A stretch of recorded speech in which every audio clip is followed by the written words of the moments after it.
back for day 2 of the Xbox at Gamescom broadcast. I'm Charlie, that's Henry, and we had a jam-packed show yesterday, and we've got even more in store for you today.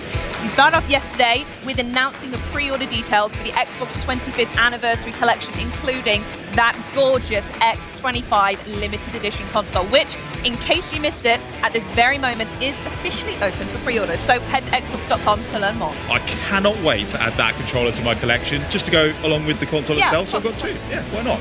Oh, it's also worth noting, Charlie, that we did just see our very first world premiere of the day with Rogue Fortune. It's going to be a good day, Henry. And while fans here at the Xbox booth are getting their hands on the latest demos and gaming experiences, we are bringing the booth to you at home with more world premieres, live gameplay and interviews with some of the people who bring us the games, delighting fans here in Germany and around the world. Well, speaking of the Xbox booth, throughout the show we're actually going to be bringing you guys that are watching at home to the booth as we celebrate 25 years of Xbox, including this experience showcasing Xbox through the eras. Absolutely stunning. Each console is displayed underneath their relative era's living room diorama, which is completely handcrafted, by the way, and features tons of little tiny little Easter eggs and nods to some of the most memorable moments and games in Xbox history. Fun fact, by the way, the computer screen in the Xbox Series era over there is the highest resolution screen in the entire booth. That's pretty cool. Yeah. But this is the OG Xbox era living room, and honestly I think it's my favorite one out of all of them,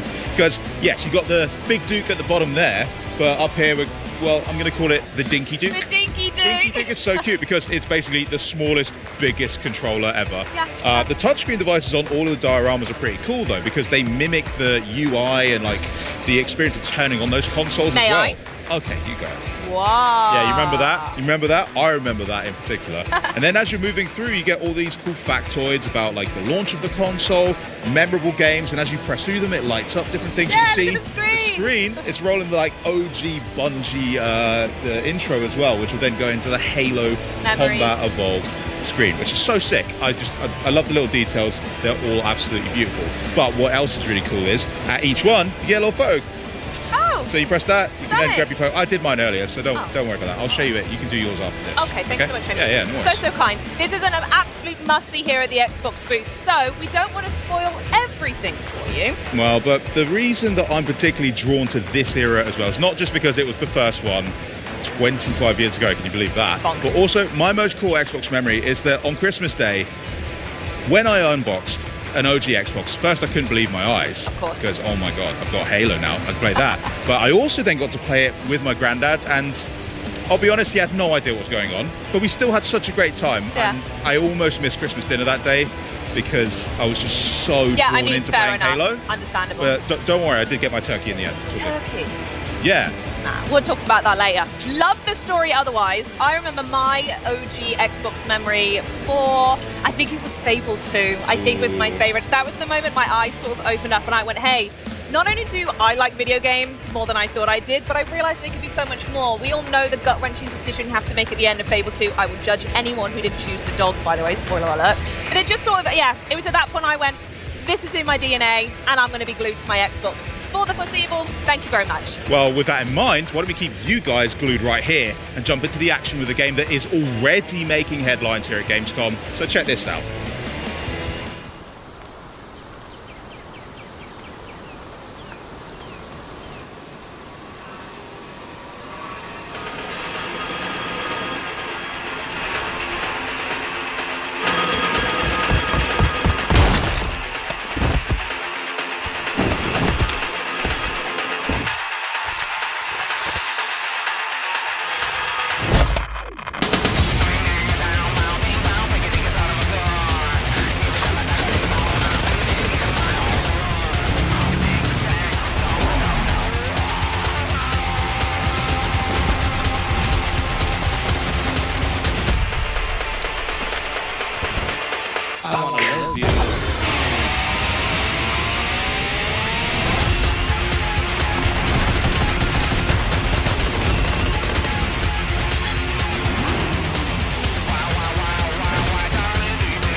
A 1990s-inspired Cascadian world infused with atmospheric dread and eerie, clandestine cult narratives. Here to unpack that doozy of a sentence and the game that goes with it is the creative director of PUBG's DeadNet, Dave Kurd. How are you, Dave? Welcome. Hi, Bex. Hi, Benny. Thank you so much for having me. I'm doing awesome. Thank you for coming to see us. Now, how's your Gamescom been so far? Tell us about it. Seeing the response from the fans and going to the booth and seeing the characters we created kind of come to life with cosplayers has been a dream come true. Amazing. You're coming off the back of an amazing trailer opening night live. How's the reaction been for the team? The team's losing their mind. We're obviously, there's the time difference, and I'm in Slack watching all the heart emojis, and we're all just incredibly stoked. Amazing. Love to hear that. I'm not surprised because that trailer was absolutely incredible. I've got to ask a few things about it. First of all, the blade hands. Like, what in the world are those? What a can you kind of break it down for us? Well, the blade hands specifically touch on our concept of trading flesh for power. In this video, Floyd, the guy with the sunglasses, has decided to put his hands into that haunted pinball machine, get him chopped off, replaced with machete blades. Now he can no longer shoot guns or legally drive, but he can cut your ass to ribbons if he gets close. Hey, you can't legally, but can you still hop in a car with those blade hands and just fly around? How are you going to drive? Yeah, he can get in the back seat, he can get in the front seat, but he has to put his seatbelt on or he will be ejected if there's a sudden impact. Very good. Safety first, of course. That's the Even number one with rule. the gun blades, yeah. Yes. Very good. Now, can you break down a little bit about the gameplay, maybe the player journey on DeadNet and through the world that we're entering? Yeah, it's kind of a 1990s nightmare multi-match journey where we challenge the player to take an avatar from zero to hero. Between each match, they're taking on valuable new abilities, like crawling around on the floor like a snake or hiding in a locker like a creeper. And you're also taking on funny injuries, like a nervous tick where you spam taunts, or you can accidentally fumble your weapon on weapon swap and have a pretty good swear about it. And you're pushing yourself to see how far you can go before you cash out and win that chicken dinner or you burn out. Amazing. Can we dive in a little bit more to the multi-match journey, because it seems like it's something that might be quite new to players and for us as well. Yeah, and I heard the audience is core gamers, so they won't mind if I nerd out too bad. Let's do it. But let's pretend you're a new player. You have this roster of 9 brilliant characters that have connections to the land, to each other. They're on missions besides just trying to win the chicken dinner. You pick your favorite one, and we offer you a few decks of cards. Do you want to kind of be an assault character? Do you want to be a support? Do you want to maybe be a trickster? And you're not frozen or locked in. This is just to kind of get your journey going. You have a little bit of run health. Run health, imagine that as your career hit points. And now it's time to start playing DeadNet. So every match, if you do pretty well, your run health is protected. If you totally get wrecked early, which happens to me plenty of times, you lose a little bit of that run health. But even if you get totally smoked in the first few minutes, you go to the out game, and now it's time to make a decision. We're going to offer you a new power that kind of goes with that core fantasy you selected.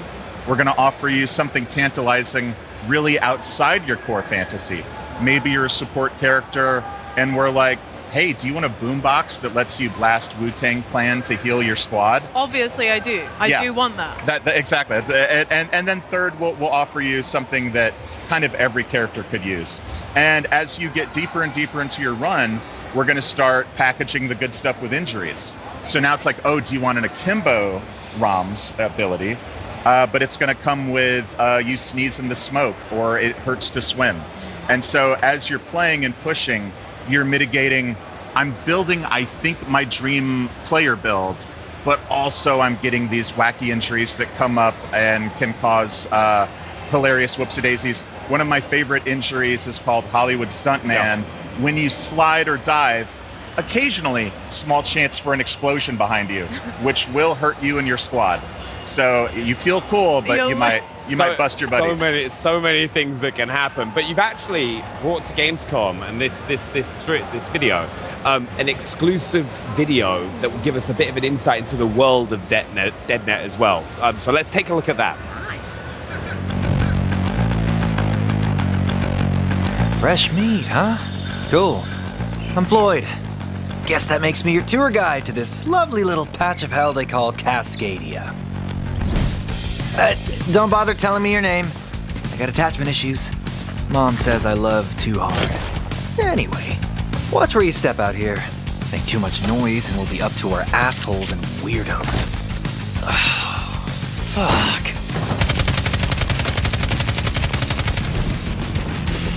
Okay, dude. Sit back, buckle up, and don't even think about changing the station.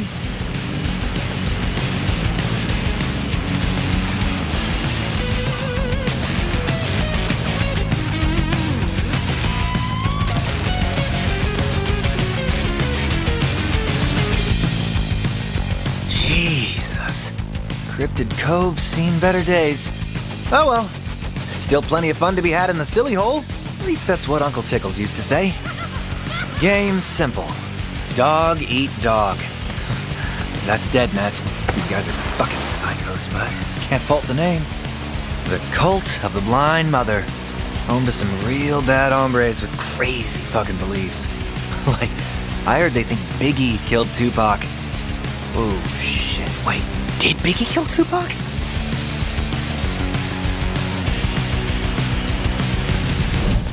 Oh shit. I forgot this place is drowning in these things. Do yourself a favor. Forget you ever saw it. And if you ever see one outside, then... Ugh, this is why I hate doing these fucking tours! Good luck, rookie!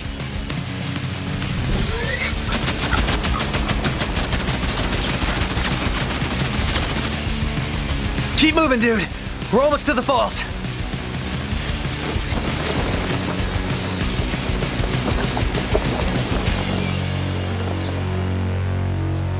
Whew, awesome work, pal. I thought we lost you there for a second. Almost forgot. Before we go, one more thing.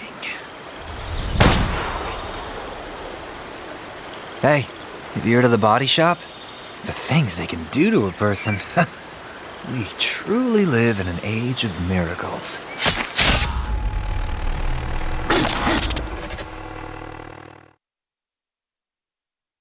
Well, clearly the game has a very distinct vibe and it looks sick as heck, Dave. I love it. I'm obsessed with every little detail. Can you talk to us a little bit about the inspiration for the world of DeadNet and what you're trying to invoke from players and their feelings?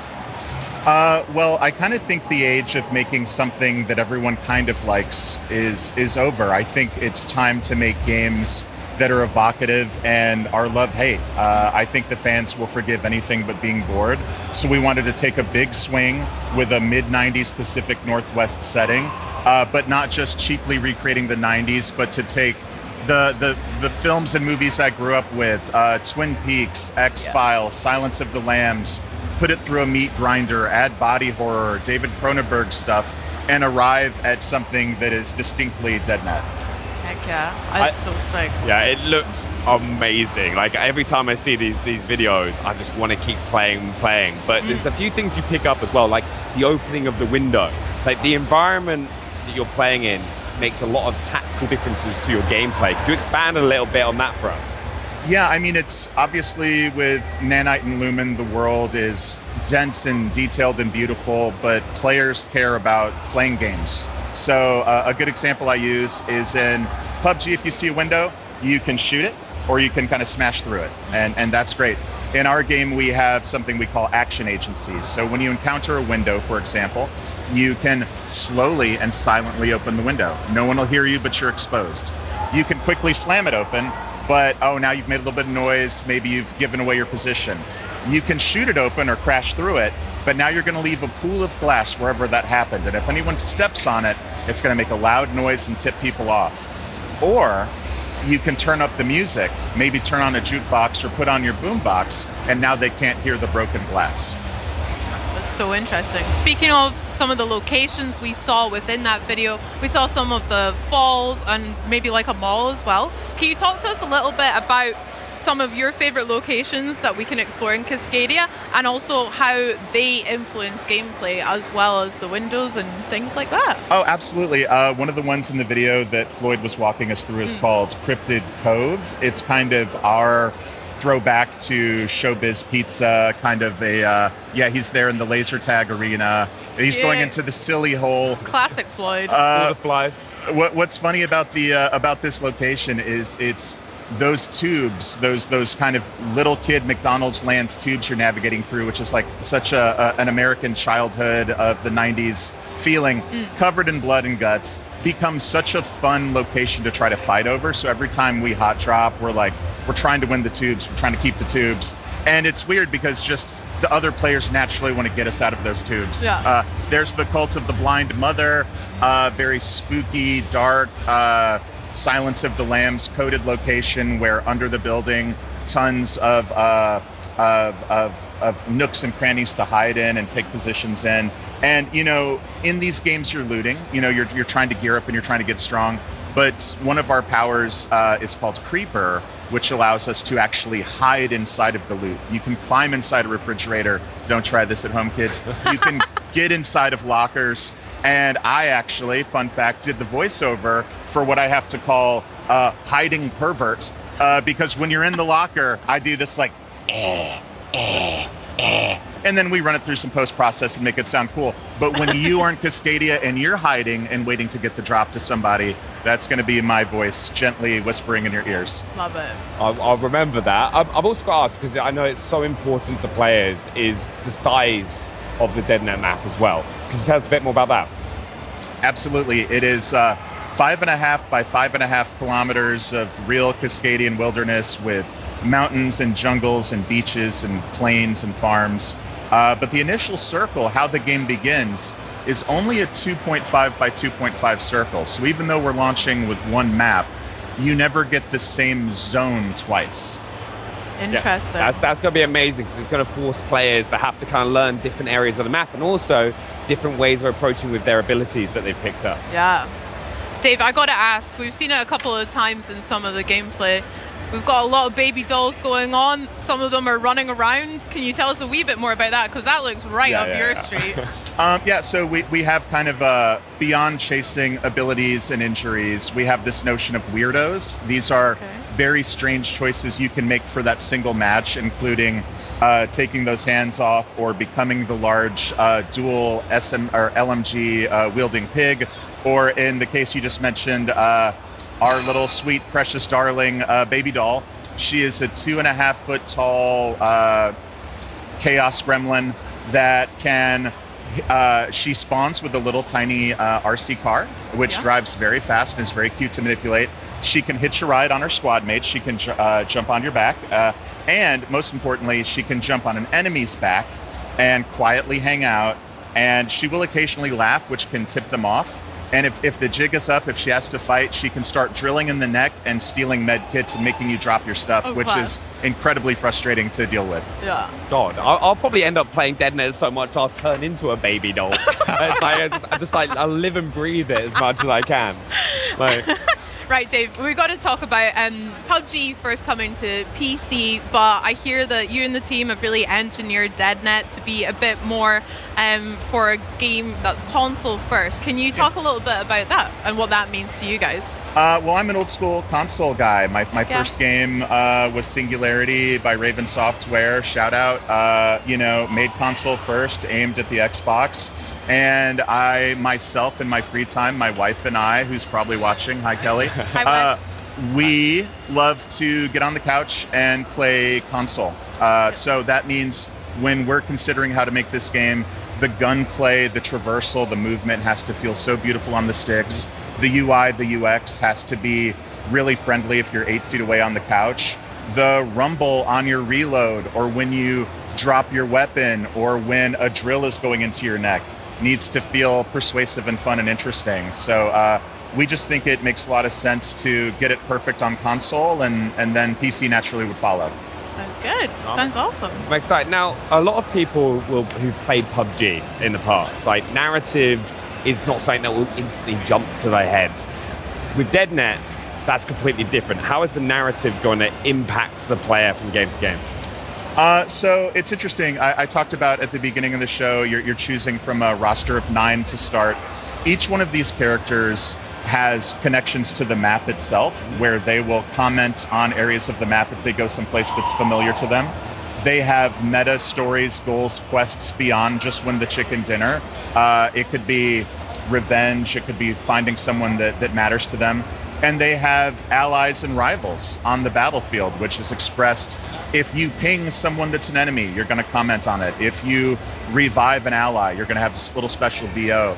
And what's been so gratifying about our previous beta tests, shout out Discord crew, is we are having fan art where without prompting, they're creating these connections, these love triangles, and they're discovering the story as they go. So we obviously want to, PUBG is the ultimate storytelling engine, and we think DeadNet expands that by letting a story go multiple matches where win or lose, you're still on a journey of finding your perfect build, and hopefully you're falling in love with your character and their goals and their quests, and you leave the game with a big smile on your face. Love that. I can't wait to find out all the tea in Cascadia then as well. Love it. Dave, we can't let you leave without talking about your tagline, "Death is only the beginning." What does that mean?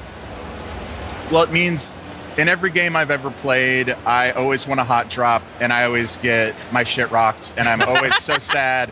And it's, you get two, like, come on, boys, one more game. And then that second loss in a row, you're like, well, actually, I got work tomorrow.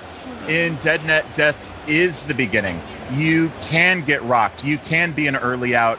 But then in that out game where we give you the pick 3, oh my God, my build came in. Finally, a Kimbo showed up. Guys, let's get one more game. Yeah. So it's okay if you lose, because in these games, one guy wins, 99 loses.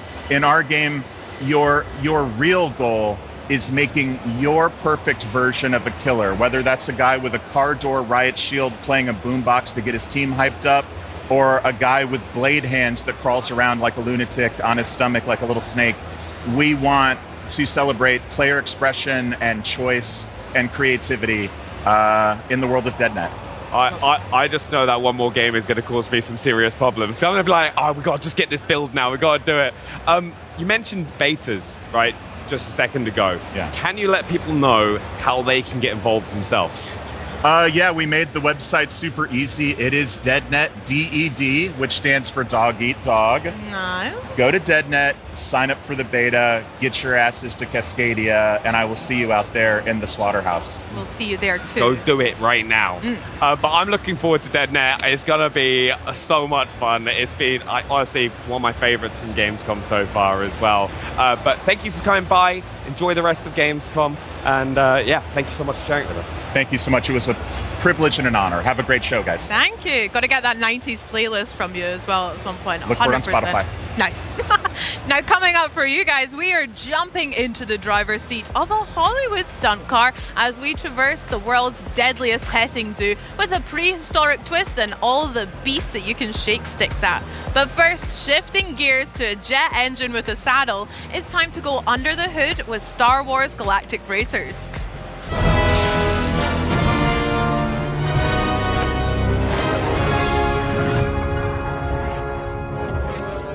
Now we're talking shade. Speeder bikes. You know they're as dangerous as they look. You've ridden one before, but you've never raced one. That's where things get really interesting. Speeder bikes are like concussion missiles with handlebars. No wonder the Empire love these things. On the throttle, it's all go, but it does run wide in corners, so you gotta learn to wield her kinetic burst. Engage the kinetic burst, and bam! You decelerate hard, but lean in and hit the apex of the corner, and you'll blast out! It's a regenerative burst. Brake in, speed out. Now, there is a catch. Speeder bikes can be a little less resilient than good old land speeders. When Scandaro comes smacking into you, you're gonna feel it. So when you aren't in the mood to get kicked around the track, lean into that beautiful kinetic burst and keep an eye out for shortcuts. Little pathways perfect for a craft of this profile. Oh, and watch out for hazards at those high speeds, all right? One bad line, or a racer that didn't move out of the way in time, and you're wrecked. Oh, ouch. Get me the parts, and I'll assemble the perfect speeder bike to suit your style. The sky's the limit, Shade. Whopping great engine. Sure, why not? How about some racing stripes too, for good measure? Quick acceleration, outrageous tricks, and a real menace in the right hands. What are you waiting for? Go, Shade! You ready to face your childhood demons? We're on the other side of the looking glass. A place called Nod Nod. My apologies for being behind here, but how exactly did we end up on an island? All I remember was letting them borrow my mobile phone at the clinic, and now here we are. This town has a reputation for occult rituals and devilry, you know. This isn't right. You aren't meant to know about all this stuff. I guess we have some breaking and entering today. And you're awake. I'm willing to give it a good go, yeah. What's going on? Why am I holding a cassette tape? Please, take me. Ring, ring. Tell me, alchemist. I trust your travels in Nod Nod have been very illuminating. What on earth have you dragged me into? See you soon. Hey everyone, welcome to this exclusive look at Planet Zoo 2, a creative management game where you get to build and manage your dream zoos. You'll be able to care for aquatic, terrestrial and avian species from all over the world, both within and beyond your zoos. Today, we're giving you a sneak preview of Wildlife Reserves, a feature that introduces an amazing gameplay experience. From rewilding ecosystems to releasing animals from your zoos back into their natural environments. These wildlife reserves have been designed with exploration and observation in mind. You'll be able to traverse these expansive landscapes on foot as well as in the new research vehicle, offering you new ways to spend time and learn about the animals you've released into your wildlife reserves. We hope you'll enjoy coming to these beautiful areas to relax, in between managing your zoos. We'll be sharing more details on wildlife reserves soon, so follow Planet Zoo 2 on social channels to be the first to know.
Now, last year we brought you the latest PC gaming on the go with the new ROG Xbox Ally, so yeah, it's only fitting that this year we're going to bring you the next generation of Xbox handhelds. And here to tell us all about the exciting new ROG Xbox Ally X20 launching later this year, please welcome General Manager of Xbox Devices Dave Kearney and Asus Director of Product for Gaming, Gabe Meng. Welcome guys, welcome to Gamescom. Thank you, it's exciting. Thank you so much. Yeah, it's good to see you again, Gabe. Obviously last year we had a lot of fun talking Xbox Ally, but we got something a bit different now to talk about this year, and it's sitting right between us, which is very cool. But before we get to the new device, it won't be too long since it'll have been a whole year since the Xbox Ally range of devices were released. So why don't you talk to us a little bit about how that's been received, guys? well, you know, it's been super exciting to see the fan reaction. You know, we designed the original Xbox Ally to be, you know, the way that you get that Xbox experience on the go. and you can play your games wherever you want to.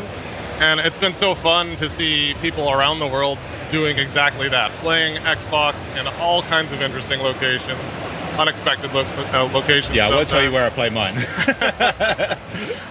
We've been working together since the original product launch to just keep cranking away at making it better. At this point now, we have over 2,000 games that have been optimized for handheld gaming. Nice. We've been expanding the number of titles that can take advantage of default game profiles, which automatically sets up the Xbox Ally products to be able to operate with the optimal frame rate and power settings. We've also been expanding advanced shader delivery, so that allows you to download your game shaders at the same time as the game itself. So you're able to just, when you launch that game for the first time, start the game faster, it plays smoothly, just like you would expect it to do. And then when you combine that with the work we've been doing with game studios, you've got the new games like Forza Horizon 6, Halo Campaign Evolved, supporting all these features right out of the gate, so players get to just experience handheld gaming like it should be. No messing with settings, just jump right into the game as you would expect. And we're just getting started. There's more around the corner. I like to hear that. Yeah, I mean, convenience with handhelds is one of the number one reasons why I love playing with them. So to hear that all that work is going into these devices and that it's really, truly giving that gaming anywhere you like experience is awesome to see. But 2 days ago, you guys also announced that pre-orders are now live for the newest handheld in the ROG Xbox family. So Gabe, tell us about this stunning piece of hardware right here. Absolutely. We try to level up everything. ROG celebrates 20 years of gaming, community, and innovation this year. And our theme of translucent black and gold is on the ROG Xbox Ally X20 through its translucent shell with now updated rubber grips and contrasting gold accents from the system buttons to that custom new color hue on our brand new light rings to the internals and thermals. Functionally, we've also updated play by introducing TMR joystick modules. This minimizes power consumption while significantly reducing joystick drift over time. We've also updated our transforming D-pad, a new innovation that allows you to select between 4-way or 8-way play. So you can shift depending on the game you're playing to the input for the best diagonals that you want. That's so cool. So it's a mechanically changing. That's right, and you can switch it on the play. Wow, cool. Okay, what else we got going? Absolutely. But probably most noteworthy and a long time coming is our premium OLED experience. Yes, I'm so happy to say that the Ally X20 has an ROG Nebula HDR display, the very best of our standard of gaming displays. What this means in practice is a certified VISA Display HDR True Black 1400 that starts with less than 1 nit of black to all the way of radiant highlights at 1400 nits. What you're seeing is a cinematic of our ROG Saga universe game cinematic animation play, not actual gameplay, against our current Ally X20 and our Ally X. And it's definitely like a significant, even though it wasn't gameplay, it's still something you're really going to notice in terms of the depth of color, the richness of it as well. So, I mean, huge upgrade right there. Absolutely. You're going to see some of the deepest blacks against those radiant highlights. That's what true HDR is. Nice. And as a gaming certified panel, that means you're going to get variable refresh rate. So we're so happy to say that this panel has AMD FreeSync Premium Pro. That means starting at 30 instead of 48 Hz and going all the way to 120 Hz, you get adaptive sync and it's with HDR. And best of all, it comes as a 7.4-inch panel that we fit into our portable ergonomic space by slimming the bezels on top. Players can also expect a suite of ROG software features intended for this whole experience at launch. That's pretty, you know what, good job. I mean, the X was great. That's a really impressive amount of things that you've managed to pack into it. I mean, larger screen, brighter colors, deeper blacks, and also I'm a sucker for translucent hardware, so you got me on board with that straight away.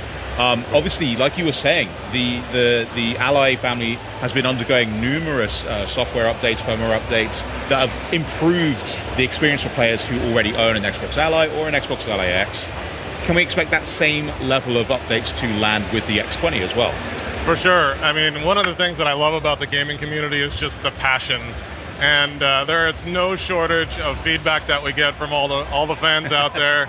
It really gives us inspiration, and we've made it our mission across Xbox and ROG to continue to level up the experience. Some of the examples of additional things that we've been doing is we've improved the library experience, so now players can actually pin their own games and pin their own apps, so they can just easily jump into the experiences that they love. We've also been rolling out a new feature called, and I'm referring to Super Wideband Stereo Voice support for Bluetooth LE audio. It's a lot of words, sorry I had to refer to my card here, but essentially what it means is that if you have a Bluetooth audio headset with a microphone and a game wants to go ahead and jump into using the microphone so you can play competitively or online, it just goes ahead and doesn't convert it to mono. It stays stereo, it stays surround sound like you'd want it to with Bluetooth, which is magical, and it's exactly gaming as it should be. That's really cool. Yeah, super nice. awesome. We've improved the docking experience as well, so that if you're going to plug into a TV or a monitor or even one of the augmented reality ROG X-Real headsets, it just works smoothly. We've also been rolling out automatic super resolution for insider preview, and that is going to help make the game sharper and smoother, especially on larger TVs. So overall, the X20 is going to benefit from all these features, just like the original Xbox allies did on day one. So yeah, day one, you get everything that they've worked already incredibly hard on, and it just means that you're getting a fully feature-equipped device that's also going to continue getting better as more of these updates roll out too. Totally. So all of that is just fantastic news. Guys, thank you so much for sharing all of that about the Xbox Ally X20. I'm going to have to go check out that pre-order link, I think, because I mean, look at it. It just looks great. But for those of you guys that are eager to get your hands on the ROG Xbox Ally X20, pre-orders are live right now for both the standalone handheld, but also a bundle that includes the limited edition ROG X-Real R1 glasses, a matching limited edition kill switch from D-Brand, and also, yeah, we're not done, a limited edition Pelican case for your handheld and accessories. So why don't you head to the websites in the graphics just down below for more information and to secure yours today. But next up, I got a chance to catch up with the best gaming community in the world as they celebrate 25 years of Xbox. Because the Xbox Fan Fest World Tour was in full swing here in Cologne. And yeah, we were there to get in on all the action. So check this out. FanFest at Cologne is just so special. I want to know from you, what really makes a FanFest? The energy of the fans is really what is just a highlight for me every year, getting to spend time with them. Absolutely. Connecting with people. It gives such deep purpose to what we do, the work we do, the games we make, and why gaming is such a unique social form of entertainment that connects us and lifts us all up, and the fans are the center of that.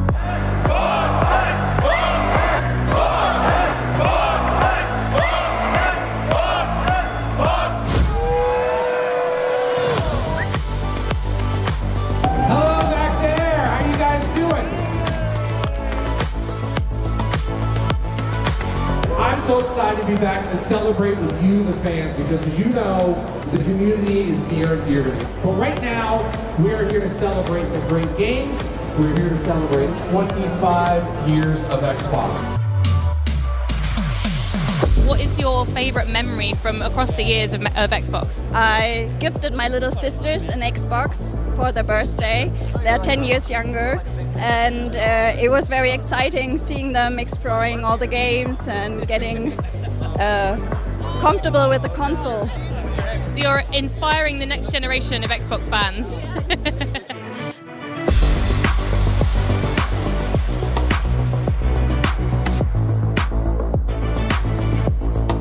Really excited. It's really a nice location, and the activities here are really cool. I won an Xbox controller, so that's a big plus.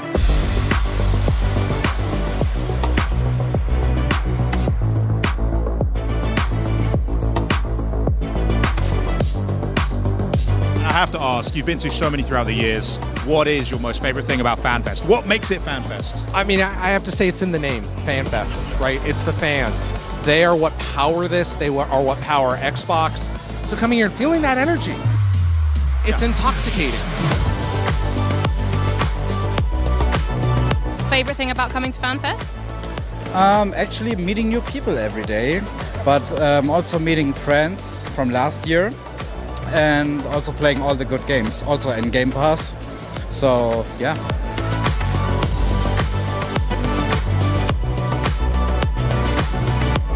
tonight's really special because you're here with us celebrating. So I want to just give a big round of applause and say thank you to this Xbox community.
The world is shattered. Is all really lost? I'm Angelica, creative director on Kingdom 3 Rising Realms, and I'm about to share a glimpse of what we're building in the next installment of the Kingdom game series. Kingdom is an atmospheric, side-scrolling micro-strategy and tower defense game where you play as the monarch, wielder of the crown of creation, giving you the ability to rule. Guided only by the light of your torch, you find yourself in a dark forest. Alone, you take your first step to building your kingdom and your legacy. Ancient monuments tower against the sky as if our ancestors are still casting their stony gaze over the landscape. This looks like a pretty good spot for an outpost. A key part in managing your kingdom is to build and recruit. So let's get some citizens and assign them jobs. Hammers will create workers to help us construct new buildings, like a palisade. And bows will get us archers, ready to hunt and defend the kingdom. It may seem kind of small at first, but we'll find more people to join our cause as we explore the lands.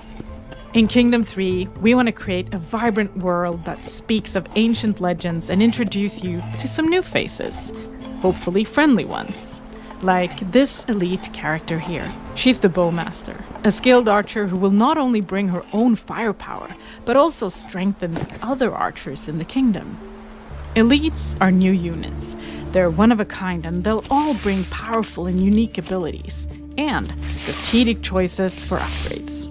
Sometimes for offense, sometimes for defense, or even for a boost on the economy side of things. And that's good, because you'll need all the support you can get. As the last rays of light sink into the sea, you'll hear howls coming from the forest. The greed, they are coming for you. Finding shelter behind the walls is a clever move. Thanks to some well-placed defenses, it looks like we'll survive the night. But something tells me the greed will be back. When dawn finally arrives, we can breathe again. This is a great time to head out and discover more of our surroundings. Maybe we can find out where the greed came from. In this world, you'll encounter plenty of mysteries, powerful artifacts, and mythological beings. This demo only shows a fraction of what we planned. Interesting. I can't seem to interact with this one just yet. Don't let the beauty of this world fool you. Everything you see is at risk. We've already encountered the nightly creatures, but it's not just them. No, it's the whole land. It's like the greed has turned nature itself against us. Corrupted goo spreading and cursing the very ground we want to build our kingdom upon. Its spores and vines knock the coins out of our bag and threaten the very crown that sits upon our head. This is a new threat, and there's a new force within the greed, making them more powerful than ever. This has been a first peek into the world of Kingdom 3 Rising Realms. As you've seen, you can of course rule alone, but you don't have to. The game will have co-op, so you can always share the weight of the crown with a friend. I can't wait to show you more of the world in the future. Until then, you can wishlist Kingdom 3 Rising Realms right now. All right, folks, it's time for the big show. Welcome to Reno Stead Airport, home of the Reno Air Races since 1966. And now welcome to the new home of the National Championship Air Races, Roswell, New Mexico.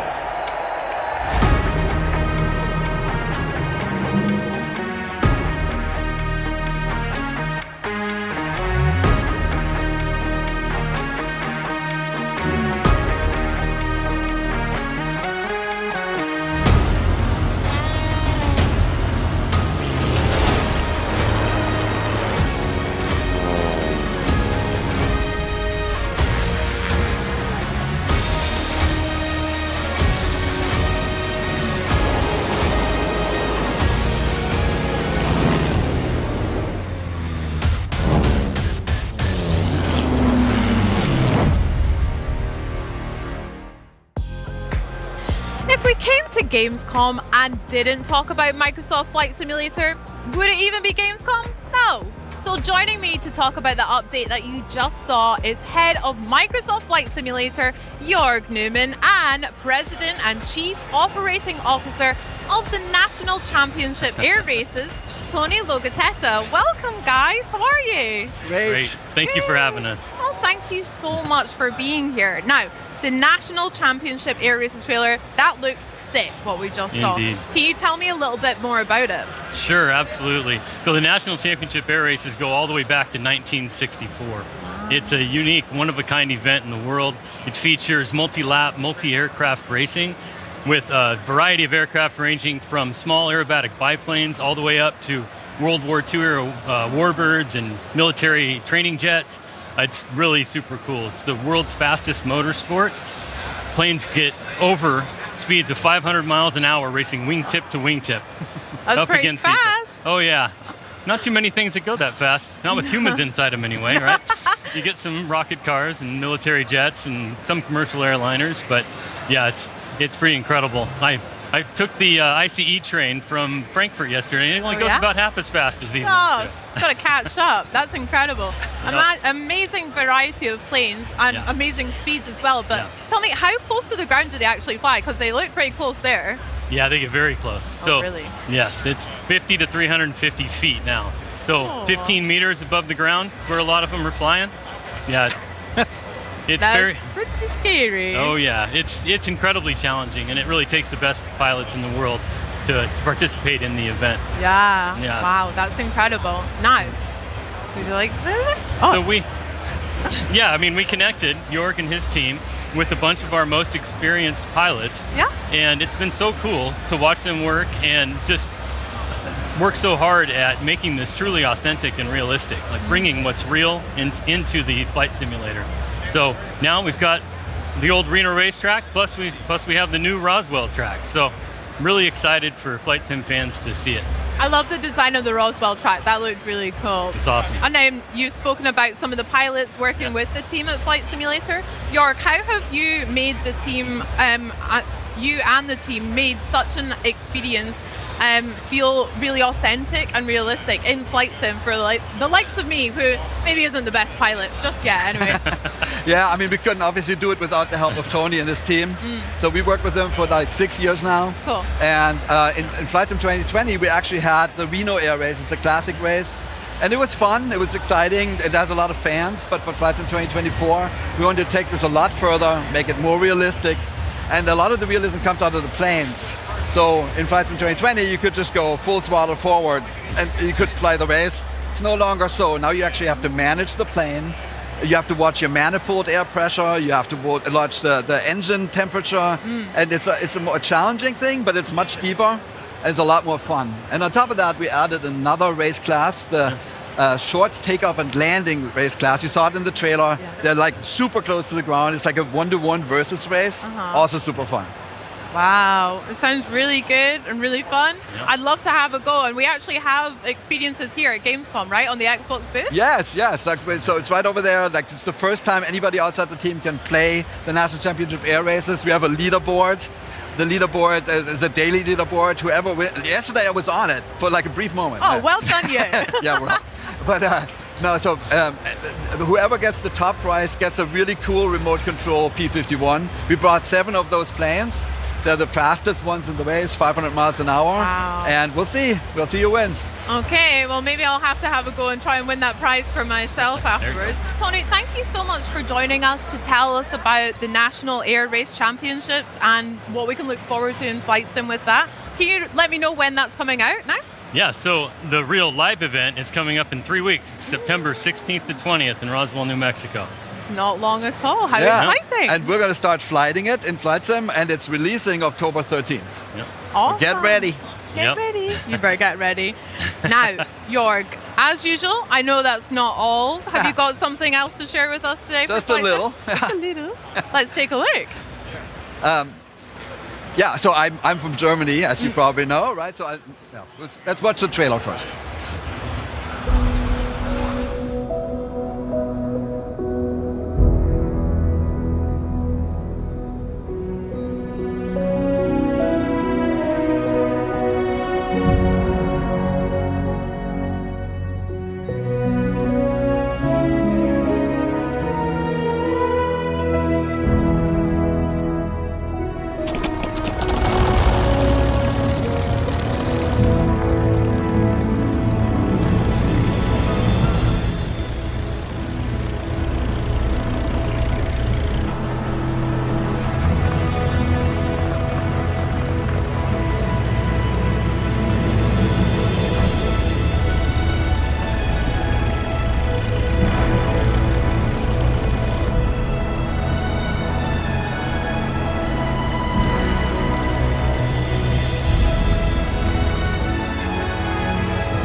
Well, Jorg, that is a very pretty plane, but I'd love to know from you, is there anything about that that's special or any extra context I should know? Yes, so as you know, I'm from Germany, here in Cologne. I love to come here, and now it's German planes. It's one of my favorite things in the world. This one, it's called the Heinkel HE-70 Blitz. It was the fastest plane in its time. So in 1930, Lufthansa, which is a big German airline, they wanted a plane to connect Hamburg, Berlin, Frankfurt and Cologne. Wow. And so this was the fastest plane of the time. It broke 8 of the world's speed records and has a special design. I don't know if you saw it, it was very innovative. So it had a retractable undercarriage. It was the first time that any airliner did that. It had the retractable air coolant for the engine, and that made it the fastest plane. It flew like 200 miles an hour back then, which was shocking. They only made 324. And none of them survived. The last one was scrapped, unfortunately, in 1954. So when we decided to bring this back, we had to find all the people who know anything about it, museums, aviation enthusiasts, and they helped us a ton. And it took many years to do this, and I think the end result is fantastic, and everybody's super happy, and I can't wait for everybody to play it. It launches today, as a matter of fact, right now. That's a little celebration. Oh my gosh, well, I can't wait to check out as well. Great context with the history and something a bit personal for you as well. That's lovely, Jorg. I really love the way you and a lot of the team are working to preserve such iconic historic aircrafts like the Blitz. And the other thing I love about Microsoft Flight Simulator is your dedication to bringing our planet to life throughout the digital representation of Earth. Yeah, we call it the digital twin. And honestly, at Microsoft, we're so lucky. I feel so lucky. We have organizations like Bing Places, used to be Bing Maps, Planetary Science. And we have partners like Maxar Imaging, Vexel. We now have 500 cities. Photogrammetry that's like 3 to 10 centimeter resolution, so crazy good. And typically when we come to Gamescom, we're really thoughtful, like what should we show? In the last years, we always brought Germany, it was obviously a focus, Switzerland, Austria, and this year we thought, why not go above the Alps? You know, it's summer, it's warm, Italy is beautiful. So here it is, City Update 16, Italy.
I mean, I'm definitely excited to be back at Gamescom, but boy, do I want to go to Italy right about now. How about it, Jorg? You coming with me? I'm ready. Let's go. Let's go to the beach. No, I'm seriously. I've been to northern Italy. I love Italy. I've been to northern Italy, like Bolzano, which we call Bozen, the Dolomites. But I've never been to San Marino. I've never been to Sardinia, Sicily. I'm super excited that people can go explore these places now. And this is also launching right now. And 2020 and 2024. Wow, how exciting both. We can go and explore. Amazing. Now, Jorg, that's a lot of aviation already, but you said you had maybe another announcement for us? Yes, and this one is personal. So like, for a few years now, we've tried to find a partnership with Lufthansa, which is the German flag carrier airline. And after all these years, I'm so happy to announce that we now have a relationship with Lufthansa. We're bringing the livery to the sim. And what's really perfect about this, Lufthansa is celebrating its 100th anniversary this year. They made a special livery on some of their fleet, the 100-year anniversary livery, and we're bringing that also to Flight Sim. Makes me so happy, I can't tell you. Amazing, congratulations. Thanks. Aww. Now, would you like to take a look at that? Would you like to show us maybe? Yes, we have a little quick trailer. Let's do it. This is Lufthansa 100 Heavy. Line up for the 100 years formation. Copy that. Lufthansa Super getting into position.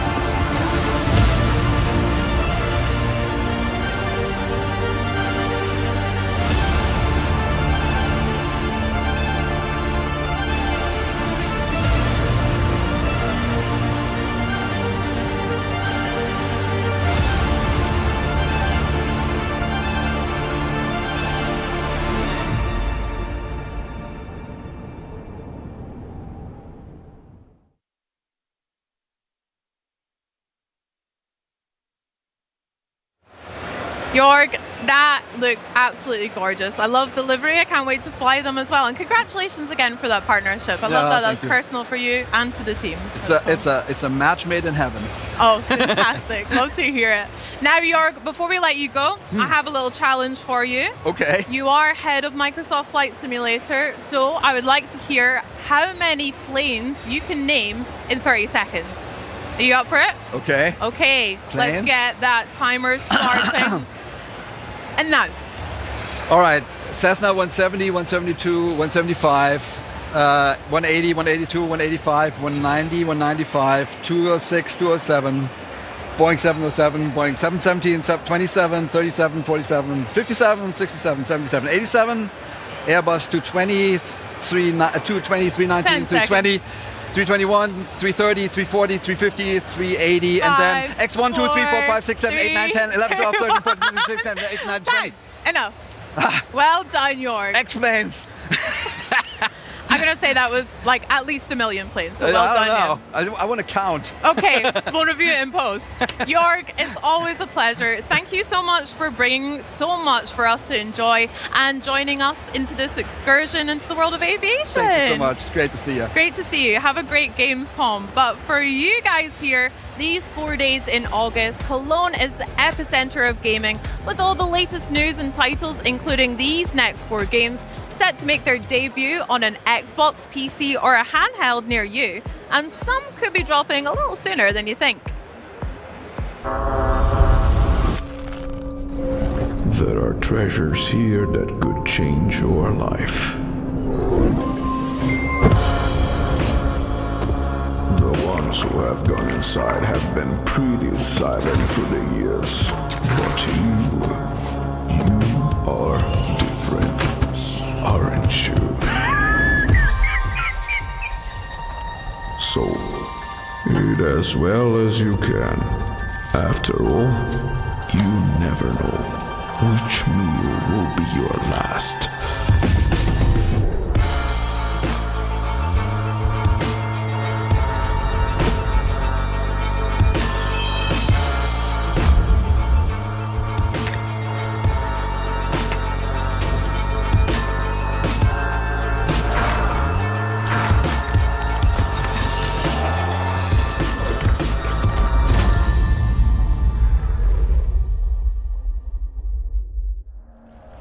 This is a Paris that I no longer recognize. Every darkened corner is a tombstone, a reminder.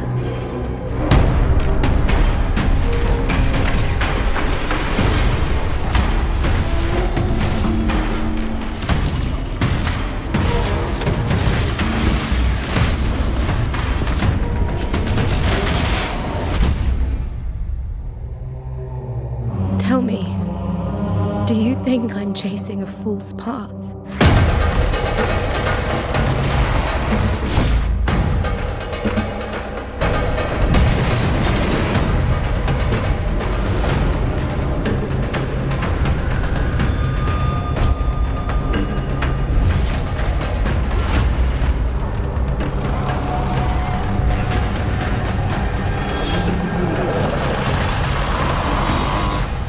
Armitage.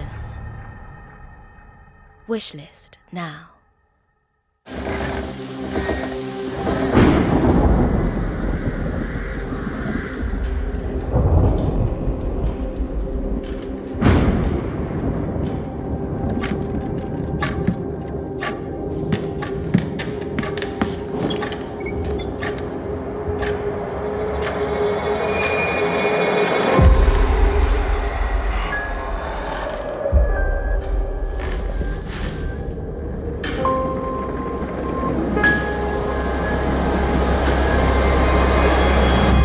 Let me once again welcome you to Blake Manor.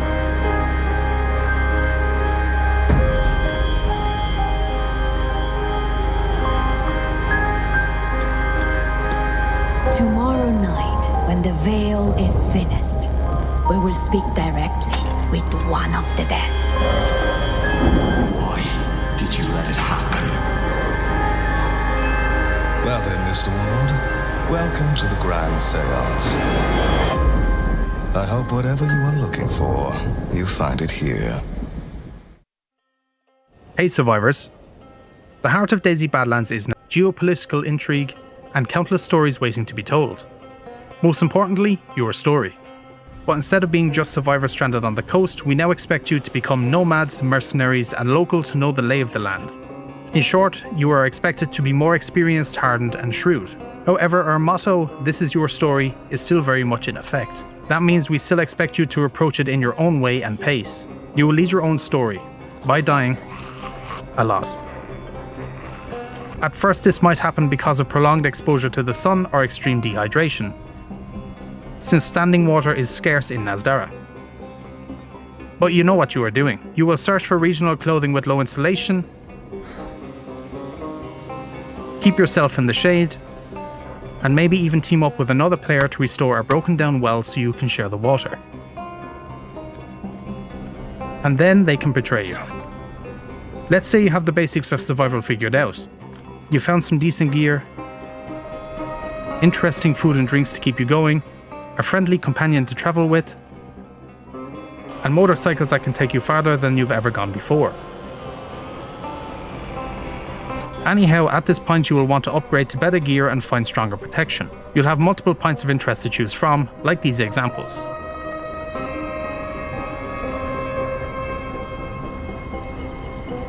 But of course these areas will also attract other players, meaning there's always a risk of getting killed on sight. But there's a less risky and more interesting option. For this we suggest picking up a personal radio. These are no longer just tools for long distance communication, they can now receive transmissions that you'll need to decode yourselves. It may be worth investigating the locations they lead you to across the land where valuable loot awaits.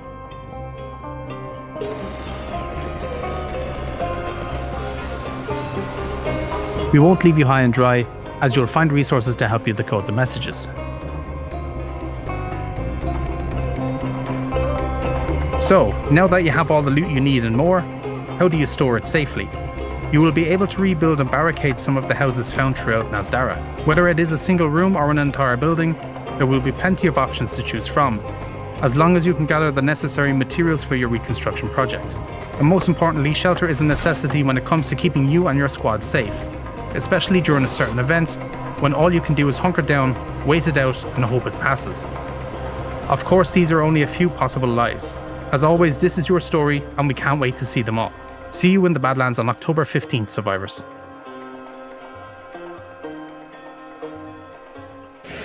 November 15th, 2001. A new console, a green logo. It was called the Xbox. And it's now been 25 years, so hey, let's celebrate. And there's no better way than with new accessories and a lot of green. And I'm here with Scott Weber, Senior Hardware PM Lead Design for Xbox. And Scott, tell us a little bit about all this amazing collection. Yeah, we've got a lot of really cool stuff here. So we worked with all of our hardware partners at Design for Xbox to put a collection of products together inspired by 25 years of Xbox. Translucent green, we've gone from audio, keyboard, and mouse, all the way down to a blind box mobile controller there from Backbone with 3 colorways inspired by the original consoles. And the you'll see the little halo in there, maybe a blue for the Japan exclusive. Very cool. That's right, they're so sick. And like you said, you've got a good spread for all kinds of gaming experiences. I mean, players love using a black Razer mouse. That's a pretty classic. Sure. But I see we've gone for a splash of green here. So green is the new black. Tell us a bit about the Basilisk. Absolutely. I mean, the highest quality stuff you can get, amazing polling rate, everything you'd expect from Razer. 75% size keyboard is also really cool, very popular right now. People are liking a little bit more tight and compact for their gaming setup, so super excited about these. These are super sick. And you've even got, I think, your own Xbox key on it as well if you wanted to swap it out. That's right, yeah, you can pop that and the game bar comes right up. It's a really nice feature, so when you're gaming, that's specifically bound to that. And you can, have all your socials right there, chat with all your friends, whatever else you need to do, manage your captures. Hell yeah, I do a lot of capture. I'm not saying the gameplay's good, but I'm capturing at least. Perfect, yeah. We've also got some hammerheads as well, again, in that same kind of translucent green, which is really sick. What's the deal with the hyperspeed hammerheads? These are so cool, right? So for a long time, we'd had requests for earbuds for console, right? And we never had the ability to do these. Now in this translucent green, this is actually something that connects directly to your console. So you still want to use these for on the go, you want to use them on your PC, that's great. But you can connect these directly to your console and get, latency-free 2.4 gigahertz sound. Nice. Perfect. So it uses Xbox Wireless Protocol? Yes. Oh, that's cool. Very cool. It's just a little dongle that plugs into the back and you're good to go. Really nice. And then what about when it's time to charge your controller? Because, I mean, I'm hoping to pick up one of the new Xbox 25th anniversary controllers. Yes. Can I charge that thing up with anything nice? Yes, that 8-bit DOE charger right there is so cool.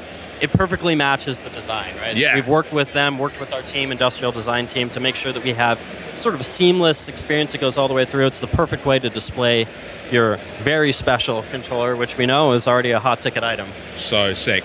We were speaking to Carl Ledbetter yesterday about the design of the X25 console and how much went into getting the right kind of the green. Yes. Is it the same process for the charging stand as well? Yes, absolutely. We work very closely with Carl's team to ensure that whatever's done from a first-party standpoint, our third parties are able to take advantage of the same thing. So it's a whole process of color matching and back and forth samples being sent, and Carl's always been a wonderful support in that. I love that team collaboration. Yeah. And then in terms of, if I wanted to bundle all these together, maybe to take them home with me right now, is there anything else that's pretty handy for that? Power sling bag right here. Not only is this great for just stuffing whatever in, but it's actually a perfect fit for the Ally as well. So Ally is right behind us. That fits in there perfectly. There's room for a controller up here too. So it's just kind of a handy thing. If you were at FanFest last night, you might have walked away with one. So we're excited for everybody to get their hands on this. Well, while you're just packing this all away for me in one of those so I can go home with that, thank you so much. But we're actually going to head over now to Charlie with the latest on the next installment of the Dragon's Dogma franchise. The Dragon's Dogma community has been eagerly awaiting the newest expansion, Dragon's Dogma 2 Dark Arisen, since it was announced earlier this summer. Well, get ready, because it's time to check out the latest gameplay right from our stage. Joining me now, Dragon's Dogma 2 Dark Arisen producer Yoshiaki Hirabayashi and director Kento Kinoshita, along with interpreter Patrick Shields. Welcome to Gamescom, everyone. Yeah, thank you so much. Thank you so much for joining us. So, what I want to ask first, we're going to dive straight into the demo, and we're going to be focusing on this fallen dragon encounter we see here. So, why was this quest considered the one you wanted to show off, and why is it the best way to showcase what players can experience in this new region? 今回遊んでもらう利害の竜のクエストはなぜデモ版に入れたくて入れたんですか？どんなような体験をユーザーに提供したかったんでしょうか？はい、今回ドラゴンズドグマ2ダークアリズンのノルガンの冒険においてプレイヤーが初めて出会う脅威のエネミーなので、それを体験していただきたくてこのシーンに切り出しています。The Fallen Dragon is the first really powerful enemy that you're going to encounter in the new IC region of Norgin, so I just wanted to get straight to the point and let anyone who's trying out this demo discover just how tough it is. Love that. Let's dive right in, and I want to pick up on the setting as we're going into the game as well. So you mentioned this like snow blanketed area as well. So when we see these mountains and this landscape that you've generated, what did the team want to create with this new region, and what impression did you want to make on players for the very first time? I mean, look at that. このように美しく雪に包まれた雪の国ですけど、プレイヤーにどういう印象を与えたくて、どういうコンセプトがあってこのモチーフの地域にしたのでしょうか？はい、本編とは違う新しい体験を皆さんに楽しんでいただきたくて、こういった本編にはなかった雪に包まれた大地で遊んでもらいたいと思って、そこをコンセプトにしました。The concept was really something completely different from the base Dragon's Dogma 2 game. We've never seen such a frozen wasteland in the context of this game, and this icy region I thought would just completely refresh the Dragon's Dogma 2 experience in players' eyes. Absolutely. We're straight into the combat as well. There we go. It's worth mentioning as well that pawns are a really important system to the Dragon's Dogma franchise. So what role do they play as the player explores this new region of Norgin? ポーンはやはりドラゴンズドグマならではの要素なので重要な USP だと思うんですけど、ノルガンではどういう役割を満たすのでしょうか？はい、まず今回この今見えている砦に行きます。So what we're doing right now is someone in the village settlement has asked us to go up to the fort that he just showed on the screen. There's some mysterious events going on, so we're going to go and check that out. ポーンはクエストの目的地に連れて行ってくれますし、戦闘でもプレイヤーのことをたくさんサポートしてくれます。The pawns are going to support us in a variety of different ways, not just combat support and lending a helping hand with these enemies, but they're actually going to show us the way to the stronghold and guide us on our adventure. Amazing. And they're imbuing your items as well. That's why we're glowing here, yes? 今炎に包まれているのはポーンがその炎属性をキャストしてくれたおかげです。はい。ポーンがプレイヤーに炎のギフトをくれました。Exactly. They've granted you the gift of fire just in time for the icy enemies. Nice, perfect touch. Love that. Oh, there's also a new feature that's been added, right? A new way to initiate conversation and interactions with pawns. 今回新しく追加されている自分からポーンに指示できる要素があると聞いたんですけど、何なんでしょうか？はい、命令を追加してまして、エクスプロアっていう探索をしなさいという命令だったり、近くに来てハイタッチをしようっていう命令が追加されています。Yeah, we've added the explore command, which will command your pawns to check out the area and see if they can find anything. And also, for the first time, you can actually suggest to the pawn, let's do a high five. This is something that was previously only organic, but now you can make it happen yourself. Can we make a high five happen? じゃあぜひハイタッチを命令してください。High five! 今まだ戦ってるんでもうちょっと後でやります。They're right in the middle of the battle, so maybe I'll leave them to it and give Oh, them fine. a moment. You owe me a high five, though, okay? Could you tell us a little bit more about the design philosophy as well behind these? I mean, these really unique combat encounters. We just saw that the environment when you walked through that pillar there landed on someone too. So it's a pretty unique way you can fight through this universe. こういうつららですとか、雪の氷の国ならではのギミックもあると思うんですけど、その辺のデザインのフィロソフィーとコンセプトについて教えてください。そうですね。本編になかったこの地形を使ったりギミックを使った体験を大事にして。戦う以外の戦術としてこういった要素が楽しめるように作っています。このつららに敵を刺したりすることもできます。Yeah, as you pointed out, things like these spiky ice spikes and icicles. I didn't want the frozen waste to just be a visual effect. It's really something that is part of the environment, and you can use these traps and gimmicks to fight enemies any way you wish. So it adds a certain extra level of strategic combat nuance that you couldn't find in the other regions. Wonderful, I love that. Oh, we found a spooky cave. I think so. I wanted to actually tap in on something. I think when you open the chest, if my memory serves, yes, there we go. Spoils are a really important element when it comes to player's progression and adventure. So how does this experience compare with a traditional loot system? 従来通りの、宝箱を開けてルートをもらうシステムと今回の遺産品を入手して鑑定するシステムはどのような違いがあるのでしょうか。今回この遺産品は戦闘の中で敵を倒しても手に入りますし、さっきみたいに探索でも手に入ることができます。Firstly, the relic system is not limited to combat. As we saw, you'll be able to discover little nooks and crannies throughout the map, and you can find relics in hidden treasure boxes. So there's a variety of ways to get them. Sorry. これは鑑定することで、どのような武器か防具が手に入るようになります。Deeply unserious gameplay here. Anyway, back to the relics. We've got a snowball. What is going on? Yeah, so once you get the relics, you're going to want to go back to the settlement, and by appraising them, you can discover exactly what spoils you've received and what kind of weapon or armor you got. I see, fantastic. I also noticed as well, so many things just went on there, but I want to go back to when you were walking up the hill just then. The player was sort of shielding himself from the weather. I'm assuming that's something that's unique to this area that we've not seen before. 今いろんなことが同時に起こってたと思うんですけど、確かに猛吹雪に向けてプレイヤーキャラクターが手を上げて耐えてる演出があったんですけど、その辺のちょっとゲームプレイの要素について、仕様について教えてもらえますか。はい、このフィールドならではの風向きがあるんですね。で、風向きの向いてる方に向かい風の場合は手をもう寒いんで手を当ててちょっと動きが遅くなったりする演出が入っています。逆に追い風になるとプレイヤーは早く動いたり遠くまでジャンプができます。Yeah, this wind system is not just about the fact that it's freezing cold. You actually have to work with or against the wind direction. So at times whenever he's holding his hand up, that means he's walking into the wind and it's going to slow down your progress and make you colder. But if you're going in the opposite direction, actually having the wind at your back can be a benefit and it can make you move faster.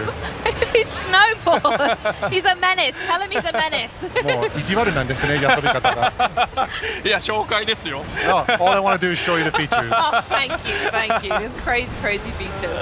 Also, am I right in saying that this is kind of a weird place to be encountering ghouls? Is this hinting at something else that's maybe wrong with the area? このような設定にグールっていう敵がいるのはなんかちょっと違和感を感じますけど、それなんかのヒントになってたりするんでしょうか。そうですね。本来このノルガンという土地にはグールのような魔物はいなかったんです。でも村の小集落にいる NPC のドリたちからこの砦で異変が起きてるから調べてくれと言われてここに来ているので、その中で今グールに出会って何か異変が起きているという状況です。Exactly. The reason we've come up to this fort is because the people in the village have told us something strange is going on up here. We've never seen these kind of undead creatures, so we want you to go and investigate. And really, there shouldn't be ghouls up here in the icy waste of Norgan, so we're going to have to find out what the source of this infestation is. Absolutely, and the best way to figure that out is another new feature that you guys have added, which is 6 skill slots you have now, so 2 brand new ones. So why was that addition important for players in this update?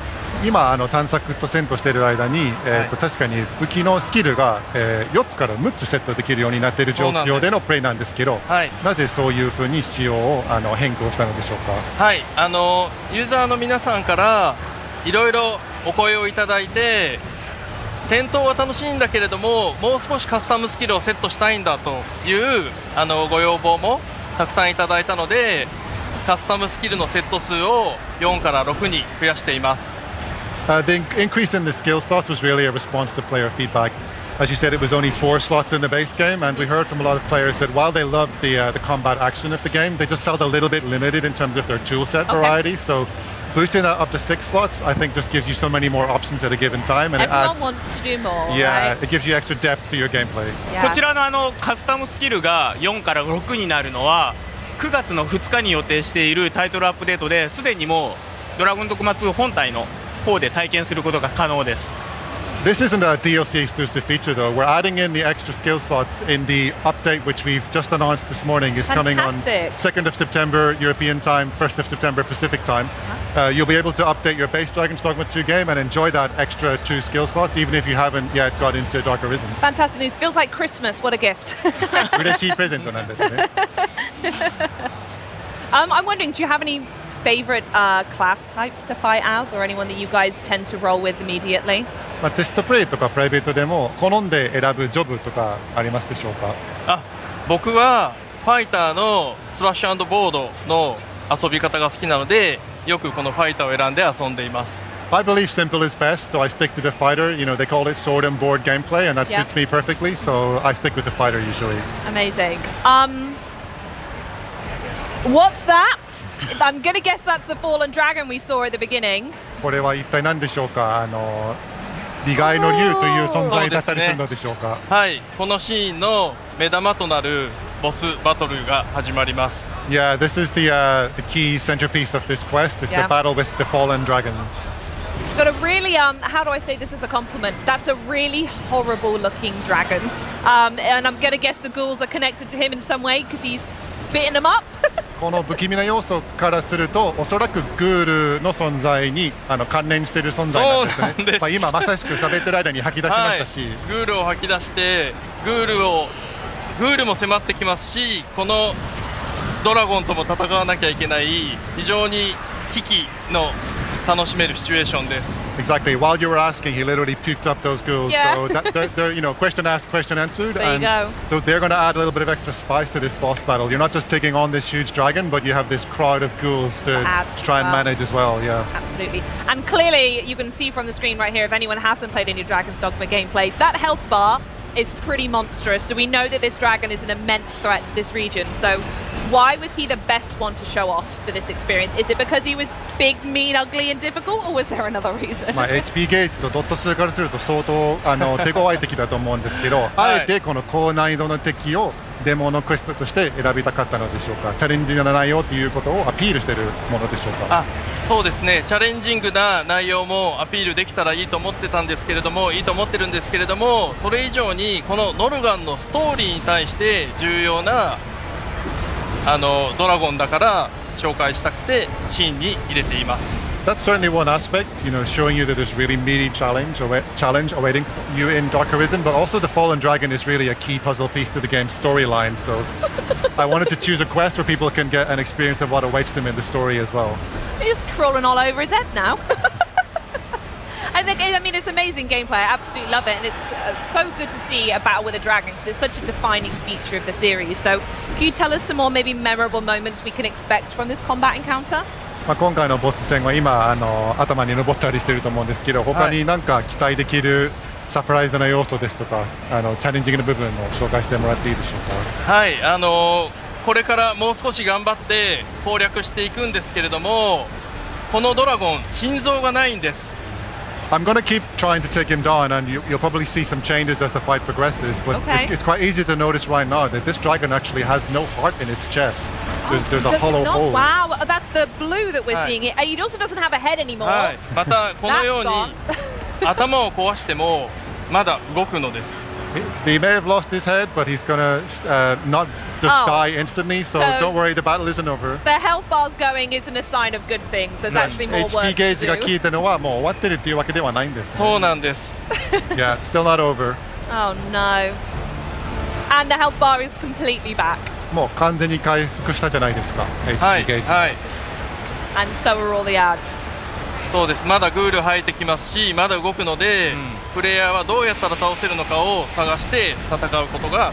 Yeah, you quickly realize that even a beheading won't do it, and also the ghoul puking is back. So at this point, the player is thinking, how am I going to beat this thing? Absolutely, 100%. He's lost an arm now as well. I'm going to guess now's a really bad time to ask the pawns to high five, right? この間でハイタッチするのはさすがにタイミング悪いんですよ、ね。危険です。It's too dangerous. はい、そして今壊した部位を再生しました。不死の竜なんです。Well, it's kind of an undead dragon essentially. Yeah, so some of the parts that we've cut off are starting to regenerate as well. So it's pretty tough. So does that mean you need to change up your strategy in fighting this, or is this maybe a lost battle to begin with? もう戦略を変えるべきなのか、もはや諦めることなのでしょうか。そうですね。物語を通してこのドラゴンを倒す方法を探さなくてはなりません。Through the course of the storyline, you're going to have to realize, taking on board that you couldn't beat it this first time, you need to find a way to slay this dragon, and that's going to be the centerpiece of the story. Wow, okay. I mean, you've really put a nail in the coffin there. There's no way you're going to come back from that. ですが、ここでもう一人キャラクターが登場します。Well, just whenever we thought things were lost, we're going to find some support from a surprising source. Ah, this mysterious woman. Am I allowed to know who this is? この謎に包まれた女性の存在について何か教えてもらえることはありますか？どうぞ。ここからはこの女性がどういうふうにこの竜と自分と関わるのかはぜひゲームプレイを通して楽しんでいただきたいんです。Well, I would love to spill all the secrets right now, but I really want everyone to enjoy the game, so I'm going to leave it for you to find out when you get your hands on Dark Arisen. Fair enough. I can't ask for anything more. So let's recap everything that we spoke about today. So there's new environments, new exploration mechanics, spoil system, narrative mysteries, but what do you think will surprise long-time Dragon Dogma fans most when they first set foot in this region? 今回新しいエリアや戦闘、コンバットでできることをいろいろ紹介してもらったと思うんですけど、ドラゴンズドグマの既存ファンが一番驚く新要素は何だと思いますか？一番驚く新要素はいくつもあるんですけれども、ちょっと今日ご紹介したい内容としては今まで本編にもなかったんですけれども、このレリックを集めるために小集落にいる狼を連れてレリックを探せることがチャームポイントになってます。I think players will be surprised and delighted by a lot of the new features, but if I had to pick one, I would say that we showed you getting relics through combat and also through finding them in little parts of the map, but there's another way you can get them, which is in the settlement. There's actually a wolf who, if you befriend the wolf by feeding it, it'll bring you out into the world and discover relics for you. So it's a brand new companion and another way to find relics. I love that. That sounds fantastic. Well, I have one final question before we go. We couldn't get to see a high five in the game, but can I maybe have a high five here today? Is that okay? 最後になかなかゲームではできなかったハイタッチをもうリアルでここでできませんか？ Amazing! High five! Thank you so much. Thank you. Patrick, bring it in. Thank you so much. Well, have an amazing Gamescom. Thank you so much for joining us today. And coming up next, the team from Infinity Ward stops by to talk Call of Duty Modern Warfare 4 and what we can expect from the beta. And we also take a trip to the Call of Duty booth experience to find out what fans are getting their hands on throughout the show. But first, get out your whipsword. This is Son of Tanjai. எங்கிருந்தாலும் வருவேன். உயிரோடு மட்டும் இரு.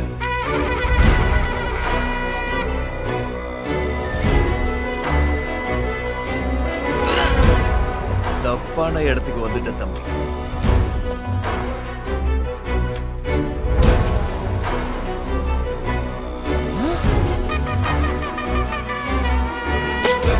எப்படி சாக வேண்டும்? வலியில் துடித்தா வலி இல்லாமலா?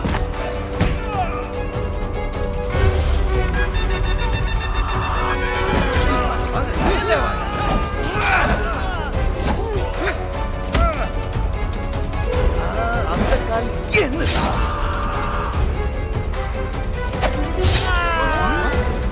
கள்ளு கடைக்கு போகலாம் காலா. குடிக்க அல்ல, முடிக்க. கடவுள் சொல். போ.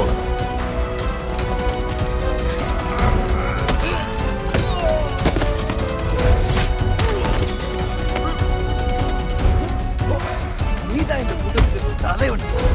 அப்போ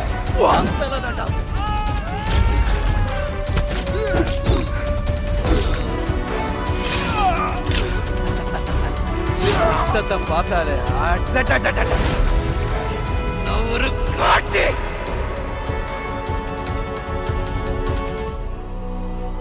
என்னை காப்பாற்றுவதை விட்டால் உனக்கு வேறு வேலை இல்லையா? அவனா ஒருவன். A tower filled with horrors, built by memory. Heroes are dead. Echoes remain. You are what you carry, and what you leave behind.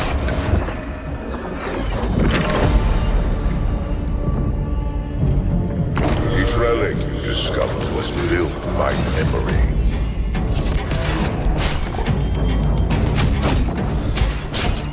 Some of them are eternal.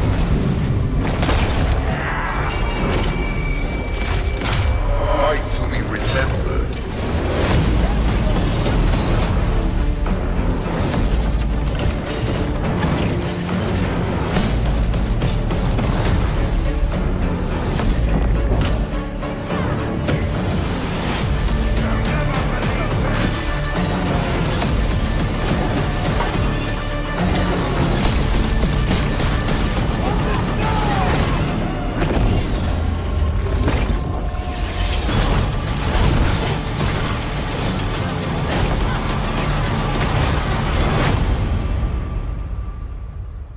Hi, I'm Min from Bonfire Studios. We're super excited to announce that Archeron is coming to consoles.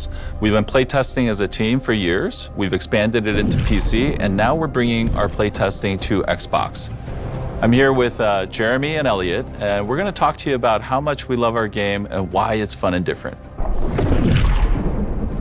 So how would you describe Archeron to a friend? I would describe it as like an isometric, ability-based, competitive PvP game. Bang. Use that one. There's more, right? Yeah. But if you just kind of get to the core of it, that's how I would describe it. To someone who's never played the game before, how would we describe our combat? Yeah, I would say the first thing is if you look at a screenshot or you watch a couple of videos of Archeron, you would guess how it plays, but you'd probably be wrong. I think the combat in general, it might look like an ARPG or something else like that, but it plays more like a shooter, which is why it's really perfect for a controller. I think that the combat itself is dynamic. The game sense really matters. Your combination, rotation of abilities really matter. Your aiming is very important, and then team play is super critical. I think if players have a foundation in twin stick shooters, I think they're going to feel right at home playing Archeron on controller. You know, the combat is you aim your attacks in front of your character model. There's no aim assist on anything, PC or controller. So accuracy really matters. And because we are an item-based game, there are some items that'll give you like an aerial effect or skill shot ability. So that might remind you more of like a MOBA. And that's where the magic, I think, unlocks is like when you actually start figuring out the movement, knowing what the items are, and then aiming. And that first time you do that Rinchi cleaver leap, and then you land on a player, it's like magic.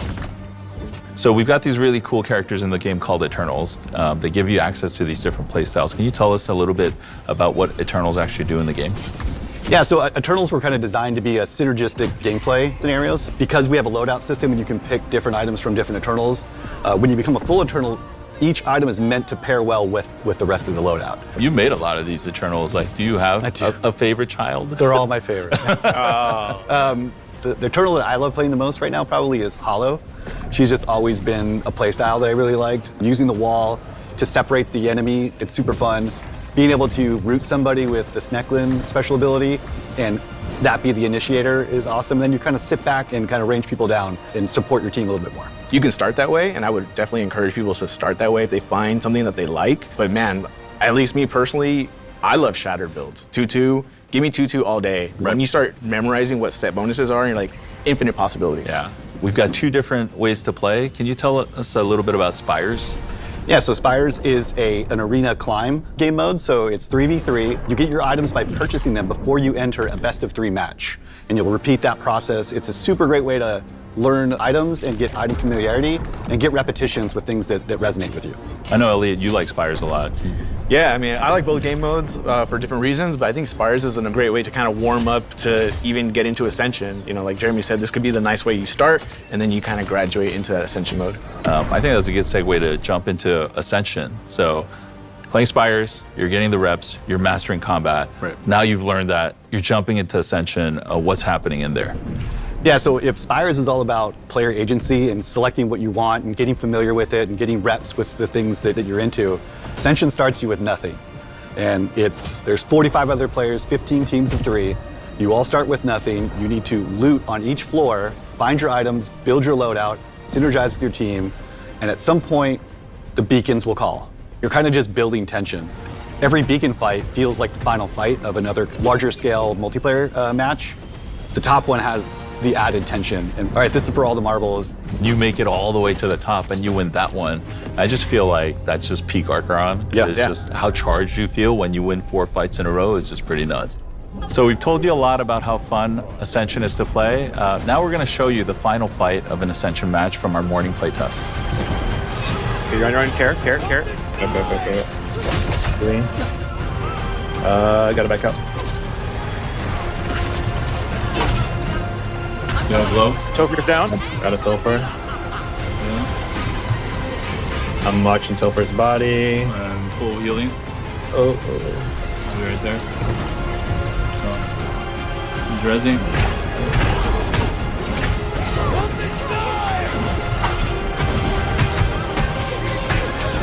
Nope. Healing. Oh, I got no heals. Yes! Let's go! Thank you so much for allowing us to share Archeron with you today. The game's coming to Xbox very soon in our cross-platform closed beta. We hope you'll join us there, and if you're interested, go to our website for more information. See you in the tower.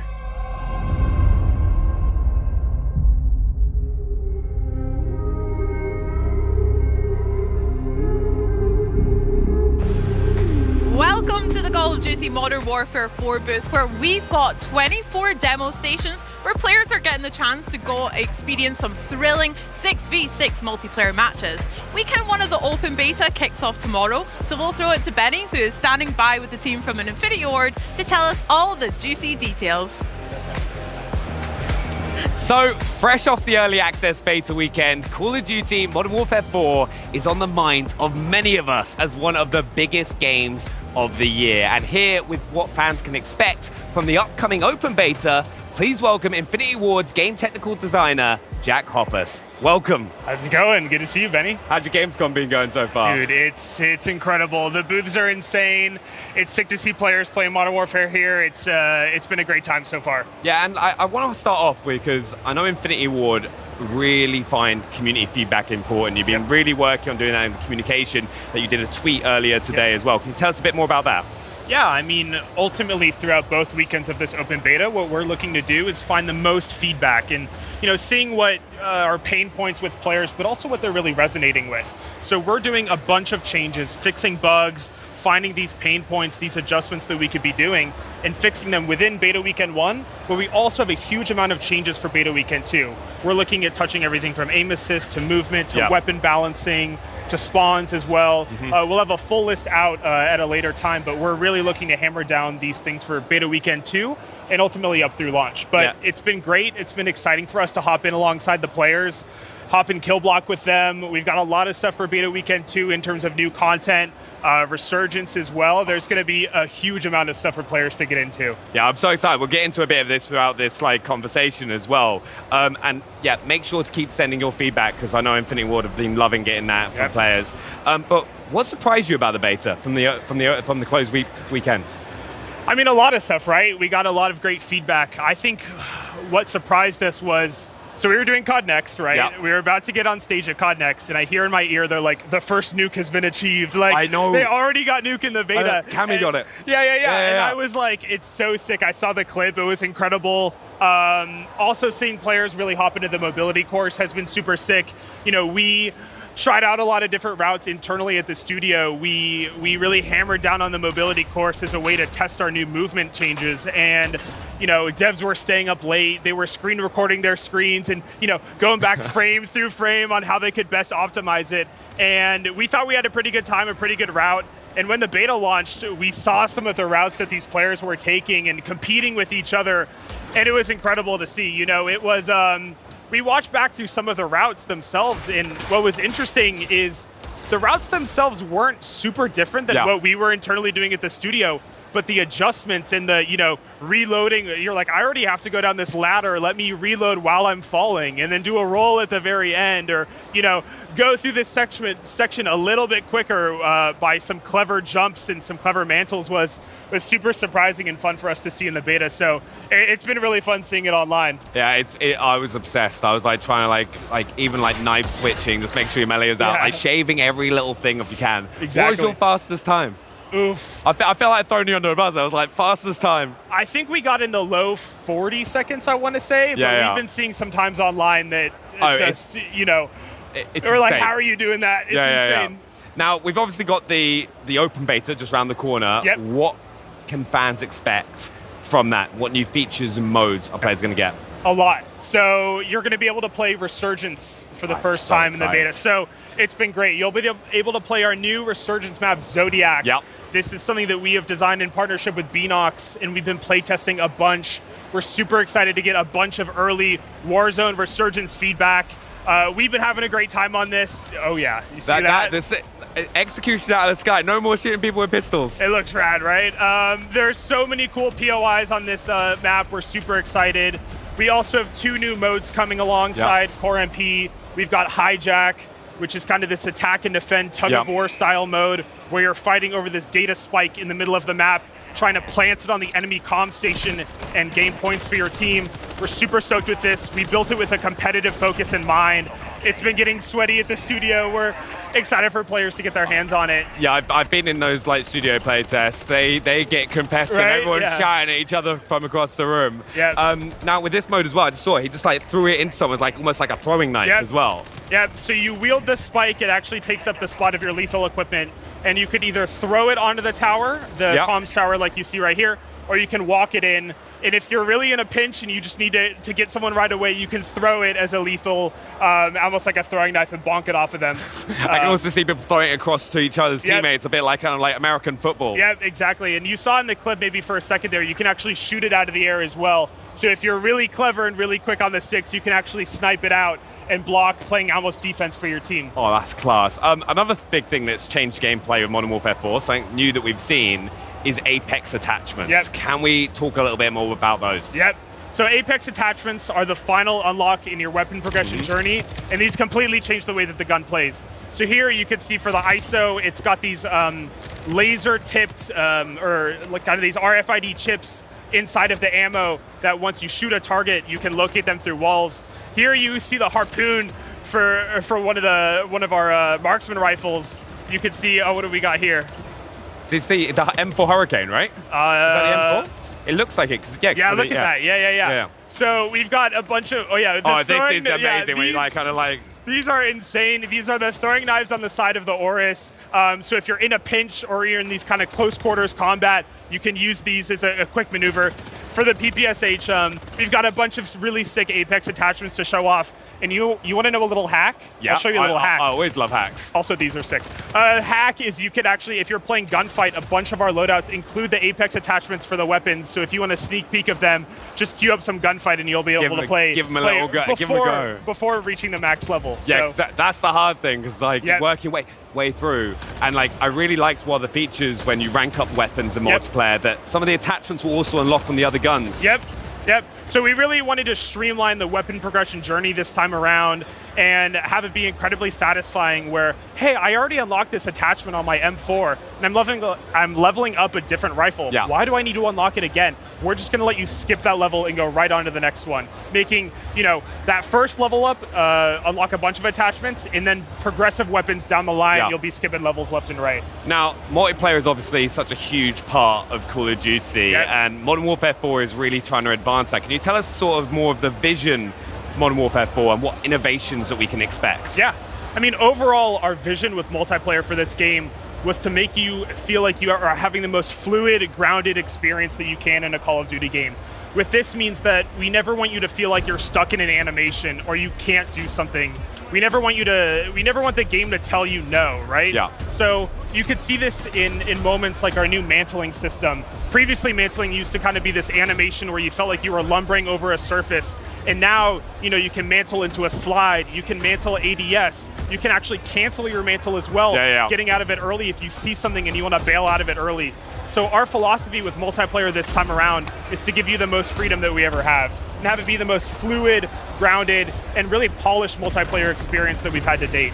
And a lot of that comes with feedback from the community, right? Like what we've been doing with the open beta, or with the early access beta last weekend and the open beta this weekend, is to really see what players love and what we can really polish upon for launch. So that's really been our guiding light, is following what we find to be is true and listening to the community as well. Yeah, I think it goes back, like the community sending feedback, kind of making those changes, and also getting in the mobility course so you can like perfect that movement. It really does help. Yeah. We built it as a way for ourselves to test the movement, but we were having so much fun with it that we wanted to get it in the players' hands. It's such a fun thing to do because you like try to shave all those times off. But talking about the fun things to do, there's some players don't want to always play a competitive mode. What other fun stuff do we have coming for Modern Warfare 4? Yeah, I mean, in the second weekend of the beta as well, we have our new ground war experience. This time it's called Combat Outpost, where you're fighting over these 3 key buildings in 2 POIs in Hajin, which is our big map where DMZ will take place. And you're fighting over these big outposts, and every time, the more time you stay on the point, the stronger that your outpost is going to be. You're going to reinforce it, and eventually it's going to start off with these UAV radars, and then it's going to be airdropping in kill streaks for your team. And then if you progress long enough, you're actually going to get tanks so you can push into the enemy territory and gather more outposts for your team. This is super fun. It's this large-scale vehicular combat. They're going to be playing it on 2 POIs in the beta. It's Imgen Farmland and Wolves Stadium. Both of these are going to offer a new variety of gameplay to play on. It's super fun. You're fighting in these big open areas. You can see our kill streaks come in, have these big air shows combined with this vehicular combat, but also kind of, in part with our close quarters combat while you're actually taking these outposts. So yeah, you can see here some of our kill streaks being called in. This has been a lot of fun. It's played on this large scale combat. It's been a great experience. It's also, the map looks amazing because of course, super excited for the big map experience later on. And just this is the first opportunity people are going to have with that map, with Hajin. So it's great to see. Also, spawns. Yeah. I really want to touch on this because it's such an important part of Call of Duty and like your playing experience. Can you tell us the approach for that with Modern Warfare 4? I mean, we've gotten a great amount of feedback from the beta, and it's clear that some of our spawns need tuning. So this varies from mode to mode, but what I can say is that we've been in there with you guys in the beta. We are looking at more than just the data. We're looking at the feedback. We're playtesting a bunch of the studio right now, and we've got fixes incoming for spawns, and it's definitely something at the very top of our priority list to work alongside the players, to feel it with you guys, be in the playtests. And it's something that I can tell you right now, we're definitely working as we speak at the studio to make sure that this is perfect, not only for beta weekend 2, but for launch as well. It's definitely something that we are going to continue to work on. Yeah, I'm really excited. And I know you guys play an absolute ton. Like you were saying, we were chatting earlier, you've played over 16 hours in a day already. Yeah. So, no, I'm super excited. I just want to say a big thank you because obviously Modern Warfare 4 here has been making a huge splash. It's great. You can see all the fans queuing up, playing, getting the experience, and seeing what we have on offer. What's one thing as well that you're most excited about with Beta Weekend 2 coming up for players? We got fun new maps coming in. We got Lithium, which is a new 6v6 map, which I love. I'm excited to welcome in more players into the beta itself. We're gonna have a huge suite of players jumping alongside with us. Players will get to play the campaign again as well. That mission is incredible. It really sets the tone for the story and the cast of characters that we really want to show off. And honestly, just hopping in alongside with you guys. It's going to be, we at the studio, we're hearing this feedback, we're gathering it all, but we're also playing alongside you guys, which has been great. Yeah, I'm just determined to try and get a nuke at some point this weekend. Because like you said, Cammy dropped the first one during COD Next, which was insane. It was insane, I'm telling you. You got any tips? You got any tips on how players can go ahead and get that nuke? I don't know, just be coordinated. don't play too risky, if you want to get that nuke. But I mean, we saw it at COD Next. We saw it way earlier than I thought we were going to see it. It happens. It's incredible. It happens. I'm excited because, like, obviously Ghost is going to be available with the beta weekend too. That might help with the UAVs. So I'm excited. Well, yeah. They're going to reach 10 new levels as well. You're going to level up to level 30. New perks, new field upgrades, new equipment, new kill streaks. New stuff for player progression, so hit that level 30 as well, and there's a lot of fun stuff for you to play. There's so much. You've got multiplayer, resurgence. You've got the big map, kill block, single player. Campaign. Got a lot of stuff. Yep. It's got to be the biggest beta ever. But Jack, honestly, thank you so much for coming and talking to us. Like, I really enjoyed it. I'm really excited for the weekend. And yeah, make sure you get involved as well. But yeah, thank you so much, Jack. Yeah, thank you. Now, today we've seen the future of gaming, from horror to racing, from sims to first-person shooters, and everything in between. And there is a ton to look forward to, including more than 15 titles available on Xbox Game Pass. Plus, with the biggest games coming to Xbox, like Minecraft Dungeons 2, Gears of War E-Day, EA Sports FC 27, NBA 2K 27, Fable, Call of Duty Modern Warfare 4, and Grand Theft Auto 6. No matter where or how you game, the best place to play is on Xbox. Now to a psychological survival horror game with a unique retro look and feel. Fight and survive against the ominous presence slowly consuming this 90s Polish town. This is Holston.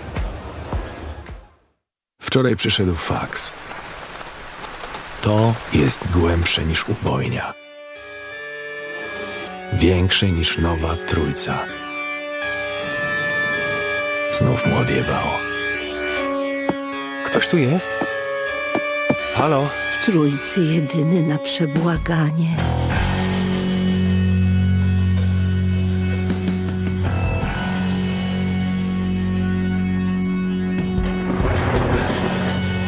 Potem zaczęły się schody. Znaleźć Bartka i przekonać go, żeby porzucił swoje śledztwo.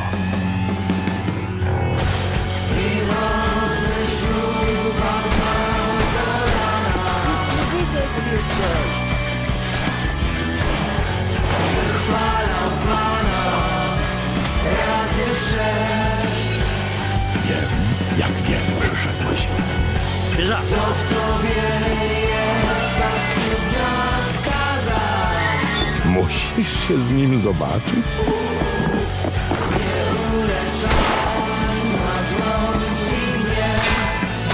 To, czego potrzebujemy i to, czego chcemy, to dwie różne rzeczy. Może chcesz go zobaczyć, ale tak naprawdę potrzebujesz, żeby zniknął.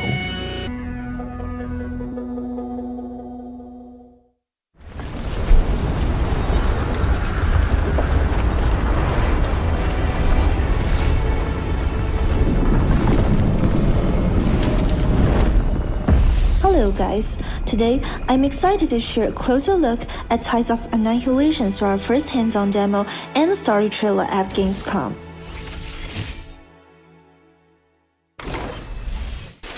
At the heart of Tides of Annihilation is our dual frontline battle system.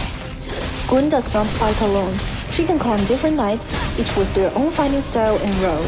In our first hands-on demo, players can try 5 knights in 8 different combinations. Each setup pairs a main knight with a sub-knight, and different pairings change how you fight.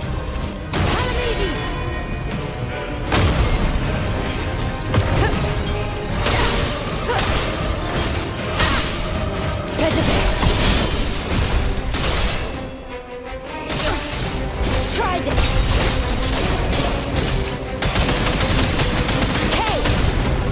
For example, Palamedes focuses on powerful charge attacks, while Kay, the Time Knight, can freeze enemies and control the pace of the battle. Together, they create a simple flow. Freeze an enemy, create an opening, then land a heavy strike.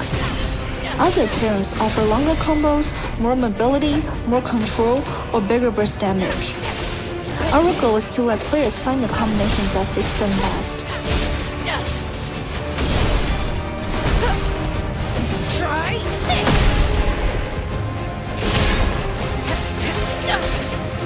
Gary.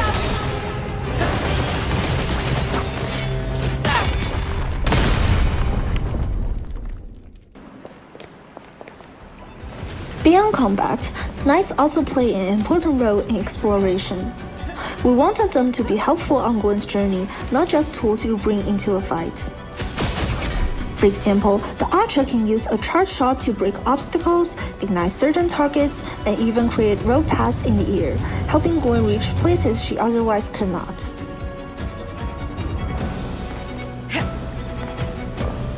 These abilities makes exploration feel more active, while staying true to what makes each knight unique. And as players progress through the full game, they will discover more knights and more ways to use their abilities, with each one bringing something new to both combat and exploration.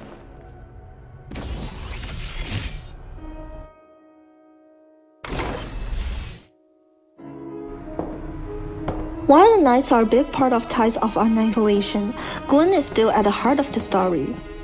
Our latest story trailer at Opening Night Live shows an earlier side of her, before she becomes the fighter players meet in the game.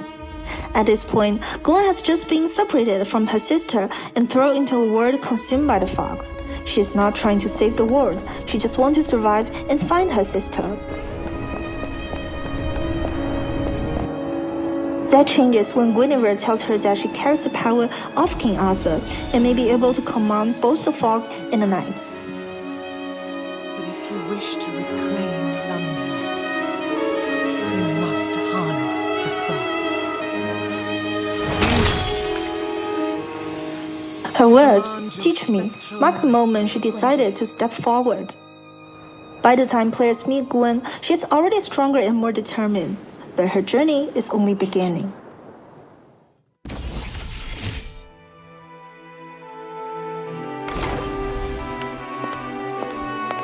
For our Gamescom demo, we wanted to show how modern London and the world of Avalon can exist side by side. The Grey Russell Museum is a good example. We start with a place that feels real and familiar, and then slowly bring fantasy into it.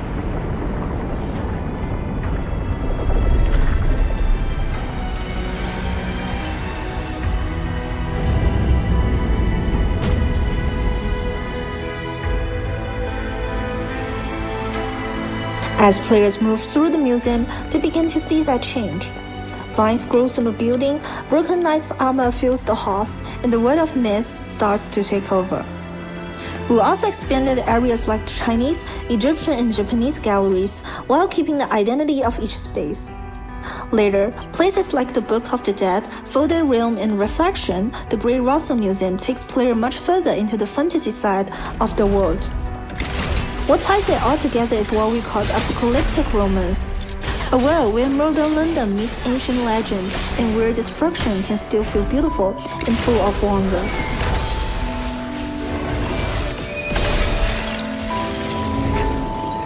Gwen's journey is only beginning. We can't wait for you, our players, to experience it. So I will say, see you at the Tides. What's this do? No, because it goes up, not the tower. Oh, no. What did you do? Wait, I didn't know that was going to happen. What do you think will happen? Okay, battery is off. Should we put the big things on first and make it easily climbable? You on? There is also a hover pack over here. I would like one of those. This is insane teamwork. It's good, isn't it? Later, guys. If that reaches zero, it collapses. I can't roll. You just threw that! My head. Oh no, I got benched! Caravan, anyone?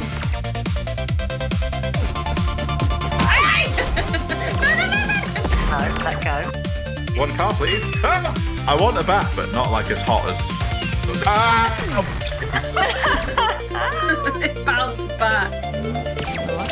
Oh my god! Oh, back in time. Hello! Guys, rebuild the tower. Oh no! No! Move on over, Aladdin. Bit all that, innit? There are so many incredible games on the horizon, and with so many titles coming to Xbox Game Pass, it's only fitting to bring fans into the world of Game Pass with an interactive quest and one giant green button. The big green button here transforms the Xbox booth into an interactive quest powered by Xbox Game Pass. Attendees collect digital stamps by playing games, taking part in activities, and exploring partner activities around Gamescom. New this year, achievements unlock additional opportunities to win prizes, including Xbox collectibles, Game Pass swag, and partner rewards. The experience celebrates discovery, play, and of course, the Xbox community. Of the many, many prizes that lucky fans can win include LG TVs, GeForce RTX 5080 GPUs, and this SteelSeries Arctis Nova 5X wireless headset. So let's see who's up. Have you got your code ready to scan? Let's see what happens. Well done, you. Did you have fun on your quest? Yeah. Good. Ooh, here's all the things we could be looking at as well. Loading on your quest, and when it lights up, hit that button. Beautiful. Way! A charge kit for the Series X. GG's. Oh, look at that. Woo! Well done, you. Bye. Oh. That's cute. Aside from winning prizes, fans here have access to tons of demo stations at the booth, getting their hands on latest titles from the studios all across the globe, including Turok Origins. With more on the latest from the franchise, let's throw it over to Charlie and Henry.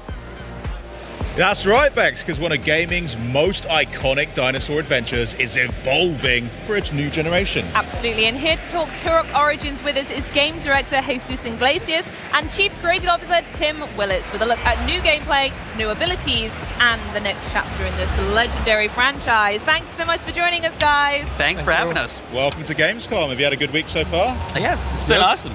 We're excited. Excellent. Now, Turok's a very exciting franchise, so I have to ask, have you brought us something fun to watch today?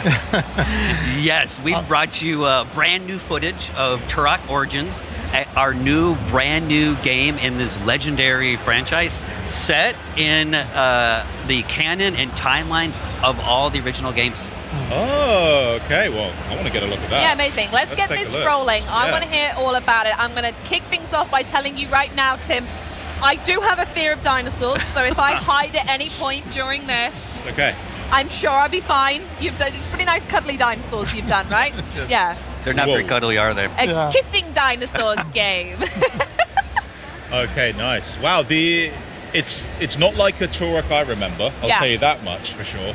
Looking very modern, but I did see immediately at the start you swapped from first person to third person and back. Yeah, right. This is something that we wanted to introduce in the game. Cool. We know that the game is a first-person shooter originally, but a lot of people like to play in third-person view and see his own character. Our characters are amazing; they look amazing, and so we wanted to show the people their characters if they wanted to play on third-person. Yeah. But the thing is that you can swap between first and third immediately as you play, just pushing a button at any moment. Amazing. Nice. There you go. And the best thing about moving between those as well is it's worth noting that these weapons look absolutely yeah, sick. the weapons What are so kind cool. of weapons are we going to have in our arsenal? Oh, that was just the cerebral bore, wasn't it? Yes. Yes, yeah, that's a fan favorite. Oh, I know that one. That's a fan Yeah. favorite. You had one of them done the other day, didn't you? Shut up, Henry. What other weapons? Are there any other iconic we are ones? bringing back a lot of weapons from the classics. Cerebral Bore is one, but we also have the fusion cannon that the fans will recognize. Yeah. And, the Scorpion? The Scorpion missile launcher. Beautiful. Mag 60, a lot of weapons from the past. Cool. But we also include new weapons. And that was absolutely minging, by the way. What happened there? That was one of the finishers. The team has created like so many finishers, and you can just rip guts out and pound the dinosaurs and the enemies. It's awesome. See, don't be so scared. Maybe I'll get over my fear. Yeah, you get your revenge now. I just need to murder more of them, and then I'm there. Fancy that. But before that finisher, I also saw the player character kind of like went like this, and a bunch of spikes came out. So what's going on there? Those are the echo sinks. It is something that every character features a bio suit that allows him to extract resources from the environment and then synthesize in abilities that you can use at any time. Cool. That's cool. See, okay. Yeah, it really adds a different dynamic to the Yeah. combat. It's not just guns and melee. You have all these cool abilities. Nice. Oh, fascinating. And are there anything else aside from dinosaurs that we're going to be fighting? Of course, not only dinosaurs, but something that is more terrifying, that are modified dinosaurs. Oh, worse So- dinosaurs. Yes. Okay, maybe you should I'm stay back- scared. back out again. Dinosaurs with rocket launchers Oh, for God's attached to the sake, backs. what's wrong with you two? So the Xenias that are our enemies. Oh, I see, okay. These guys. Those guys. Oh, These okay, guys. right. Good to put a name to a face. They don't look good. No. Ah. They also Nice. they have their weapons, but they also transform certain dinosaurs to damages. Oh. That was a cool okay. attack. That's cool. That was a cool I attack. like That was that. one of the echoes since. Oh, nice. I also saw before we dropped into this area, there were like these bulbs, like plants that you could destroy, and it kind of opened up the environment. So, did your team kind of work both the combat and the environment together to make a whole experience? Yes, I mean, as you see, there are plants in different colors. Those plants you extract the DNA, and with that you can get resources like shield, ammo, or also resources to improve your gear as you progress in the progression system. Cool. We have a lot of weapons, but we have like 250 modifiers for those weapons. Nice. That can drastically improve or change the behavior of your weapons. I like the idea of you guys having like a whiteboard in the office and just coming up with really weird ways to modify weapons. And going, oh, Tim, I've got a good one today. It's a rocket launcher with another rocket launcher on. But I don't know, it does something else stupid as well. That's it, right? There you go. Yes. Yep, Just that's does how it something works. stupid. There you go. Perfect. I can work with Oh, you, Tim. that's a cool finisher. Oh, Also, that's finishers, which is a very important part of the game. Yeah. The original games, they were really gory, but we have gone a step forward, and we have introduced like 200 unique finishers that you can perform with different melee weapons like this that you see right now. That's sick.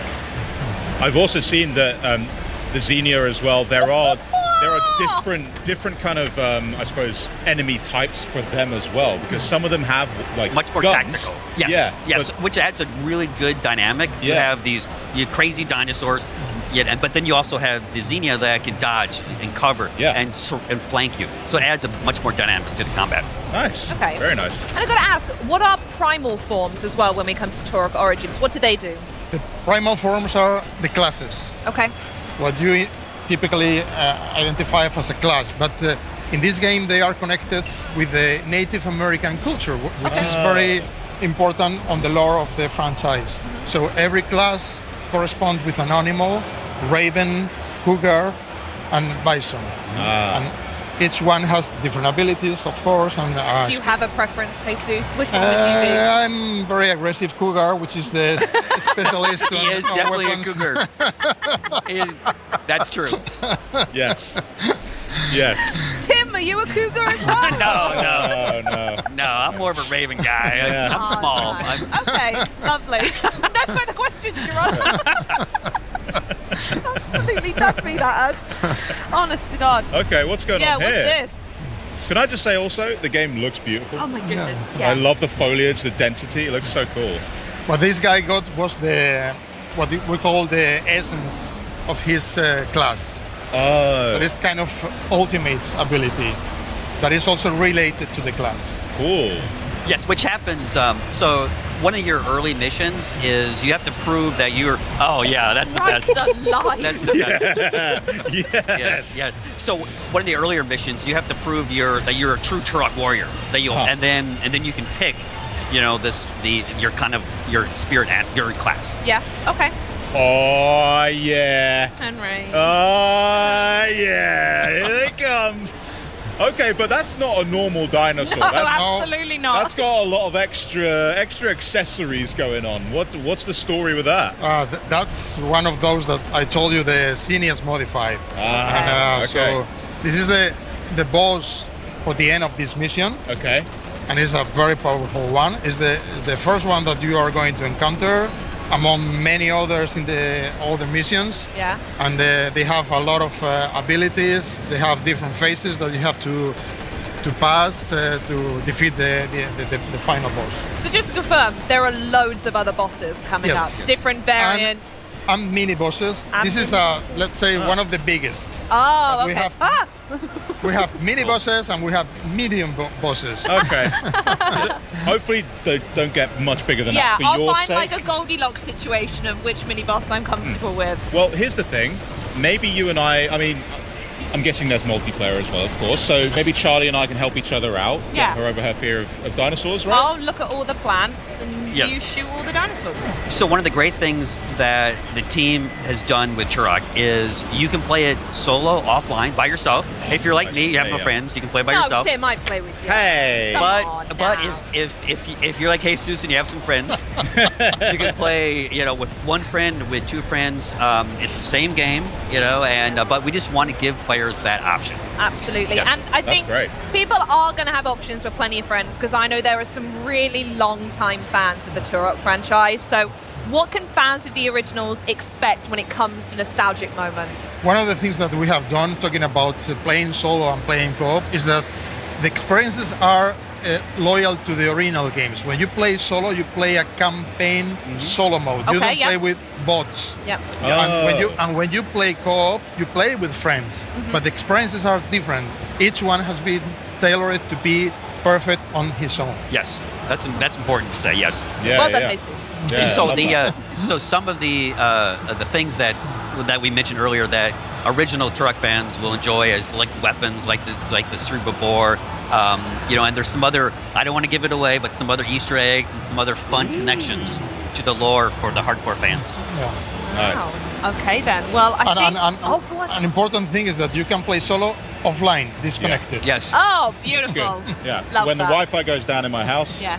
I'm good. I got Turok. I'm Still good. going. Yeah. Absolutely no problems. Well, thanks so much for joining us, guys. Thank you, This has guys. been a fascinating week, and I know it's a really, really busy Gamescom for you. So thank you for spending some time with us. Yes, thanks for having Thank us. you. Absolutely. Wonderful. Right, well, you can wish list Turok Origins now, and if you're here at Gamescom, swing by the Xbox booth for a chance to play the game.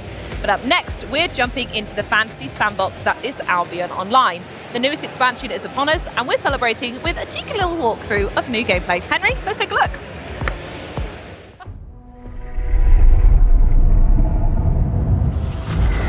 Discover an ancient realm above the clouds of Albion. Upon entering, alone or with a party of up to 20 players, you will find yourself on one of many islands scattered on the outskirts of the map. The goal? Fight your way to the bosses in the middle, guarding valuable loot. The islands are interconnected through ley lines, to activate which, you will need a keystone. Your party makes quick work of the keepers guarding it. Now you can progress further inward. But be careful. There will be other players who will be matched to compete for the very same treasure. Pay attention to the ley lines opening in order to anticipate the movement of your opponents. Even if some of your team get knocked down, unlike other areas, they can't be executed immediately. Instead, even one last remaining player can revive the group. And so, the adventure continues. The final challenge of this map, a ferocious drake. The fight wasn't easy, but the rewards are worth it. Among the regular loot, you can also find a new kind of map, activating which will lead your party of 20 players into an entirely new raid dungeon. Battling numerous Keeper and Ashborn enemies, and finally, make it into the lair.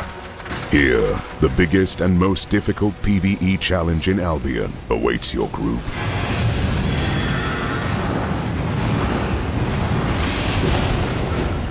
Will you make it past fire and brimstone to secure the ultimate reward? Back in May, we gave you an in-depth look at the world, the characters, and the story of this very next title. Stranger Than Heaven is a brand new action-adventure game coming January 15th, 2027 from RGG Studio, who are renowned for their ability to craft deeply human stories with thrilling action and some pretty juicy combat. A big thank you, though, to producer Hiroyuki Sakamoto and interpreter Mai Hapsh, who are joining me for a live gameplay presentation, but also to tell us all about this very ambitious title. First, though, Sakamoto-san, can you give us an overview of Stranger Than Heaven?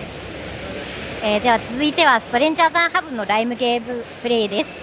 本作はスリリングなアクションとコンバット、そして人間ドラマを描くことで知られる RGG スタジオが送る完全新作のアクションアドベンチャーゲームです。リリースは2027年1月15日の予定です。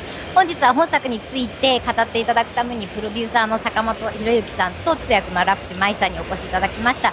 まずは坂本さん、ゲームの概要を教えていただけますか？はい、ストレンジャーザンヘブンは、日本人とアメリカ人の、血を引く大東誠という男の物語になっています。で、1900年初頭のですね、アメリカで、差別を受けてですね、身寄りのない大東誠が日本に渡ってその新たな居場所を求めて、旅するところからこの物語が動き始めます。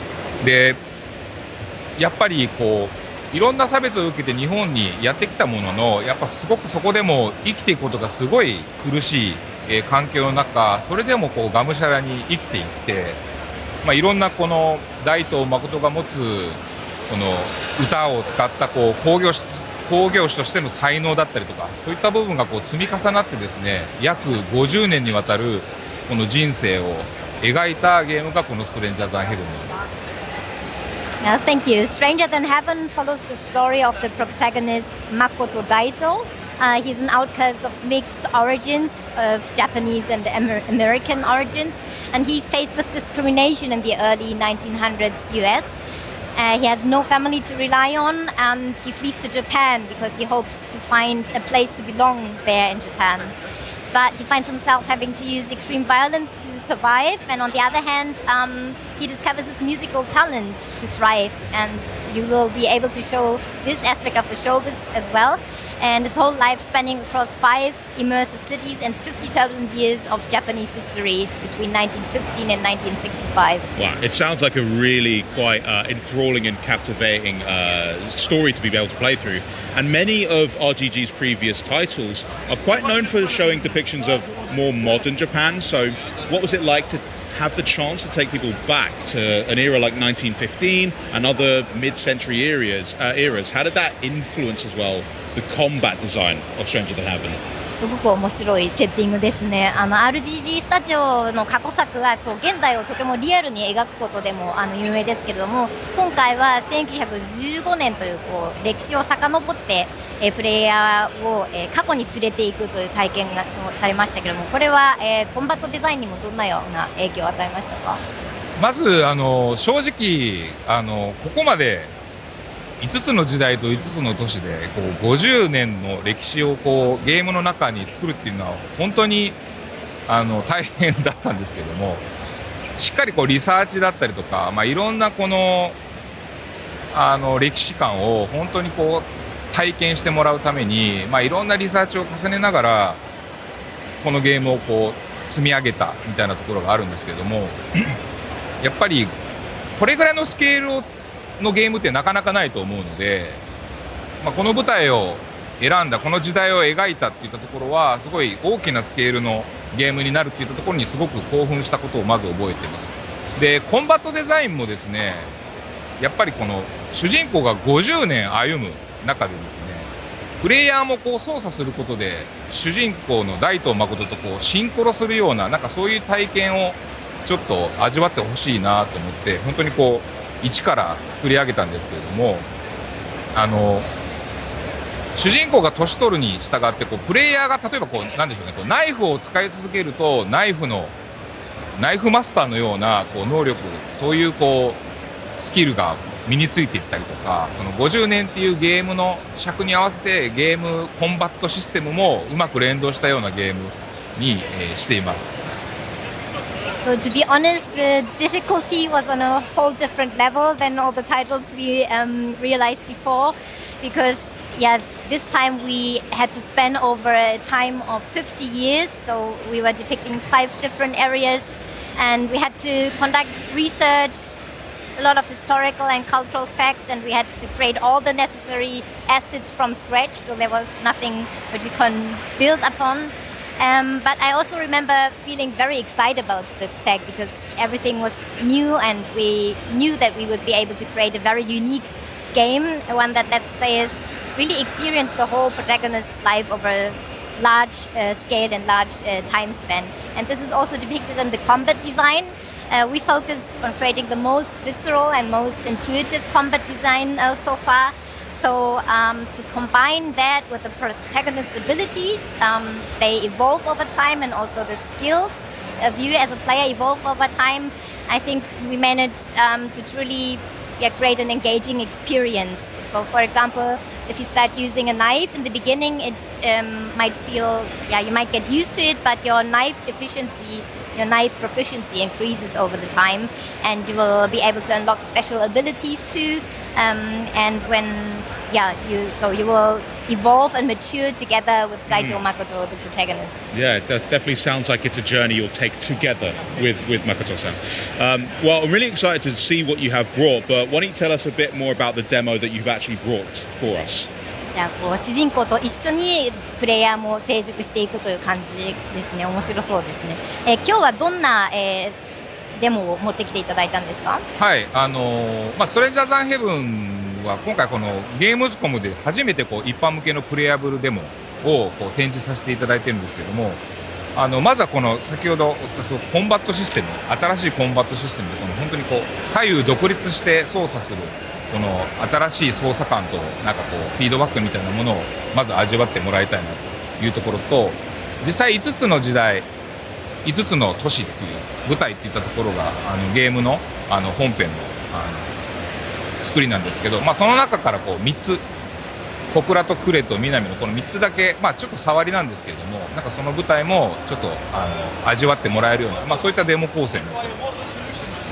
So Stranger Than Heaven is playable at the gamescom to the public for the first time. Nice. With a demo focusing on the innovative combat system this time, where you can independently play the left-hand side and the right-hand side of Makoto Daido's body. And we'll showcase that in a minute. Throughout 3 of the 5 expansive cities and eras you will also experience then in the full version. So namely Kokura, Kure, and Minami. Okay, nice. Well, let's go. Let's see what we got. 早速始めてみましょう。はい。So we're starting off, well, where are we starting off? Can you give us a bit of context on what you're dropping us into straight away? どこから入るかちょっと補足説明してもらえますか？はい。まず最初は1915年の小倉という舞台から始めていきます。で、この小倉という舞台はですね、物語の中でも当時は本当に日本でも最大級のこの工業都市で、いろんなこの労働者に揉まれながら大東がどうやってこの先この国で生きていこうかみたいな、そういったきっかけの時間軸だったりします。So we start off with 1915 in Kokura, where the protagonist Makoto Daito arrives from the US, and he's struggling to survive as an outsider in this new environment for himself. And Kokura is really an industrial town, said to be home of one of the world's largest foundries. So it's bursting with the passion of hard-working workers and fiery workers. And he tries to find his way here. Also, is that the same? そう着てるもの同じですね、これ。同じの着てます。 It looks so good. Same. すごくかっこいいです。Oh wow, straight away. はい、バトルが始まりましたけど。So the battle started already. Yeah, I love that you saw everyone else just clear out. でみんながこう後に引くっていうところが見えてすごいいい。Feels like a very a classic Japanese film style to have the town just. 日本の映画を思い出すような。Very cinematic. とてもシネマチック映画的ですね。はい。この新しい操作本当にこの右左好きなように組み合わせて自分でコンボができるってとこがすごく新しい要素になっています。 So it's a completely new combat style where you can freely combine combos using your left and right half. Oh, nice. こうガードもこう右左こういう風に左右にできるんですけど And equally you can also guard differently, independently, left hand and right hand side. これをタイミングよくやるとパリになって今みたいにいい強い技ができたりします。 And if you time it correctly, you can also chain into a parry. So. I already see what you mean when you say visceral.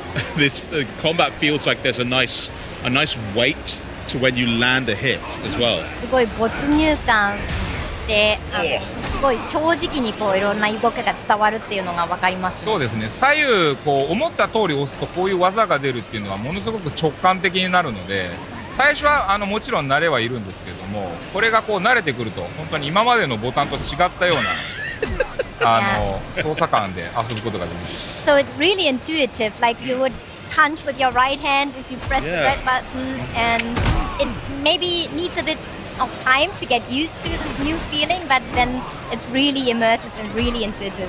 Nice. Whoa. じゃあまずは destroyed. はい。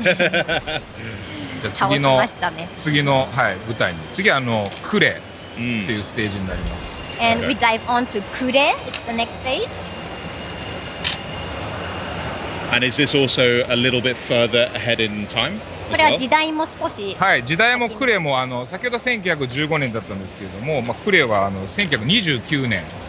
で、はい。We were in 1915 and Kokura, and now it's 1929. Nice. So maybe now we'll also see, like you were saying, that sort of refinement of his technique with fighting will be a little different now as well. じゃあちょっと大東誠の戦いの技術も熟練してきたという。そうですね。見た目もやっぱりこう変わって。クレになるとまたこう違った環境下でこう大東誠がどう生きていくかみたいなところに変わって時代の移り変わりもはい。Exactly. You can also see the time has changed on his face and on his appearance. Yeah, in total, the fashion is different. ファッションも違いますよね。And also the whole setting, it looks like a different era already. More industrialized area. Yeah. もっと工業化が進んでる感じですね。武器も先ほど素手だったんですけど、こういう両手を持った武器だったりとか、あとはその片手を使った武器だったりとか、全て12種類ぐらい武器の種類があるので、それをこうどう選んで改造していくかというか、それでも能力が変わったりとかします。There's also changes in terms of the weapons. So in total, you can choose between 12 different weapons, and either they are used by one hand with the right hand or with both hands. So also the maturity and the skill level of how to use the weapons, they will progress. Amazing.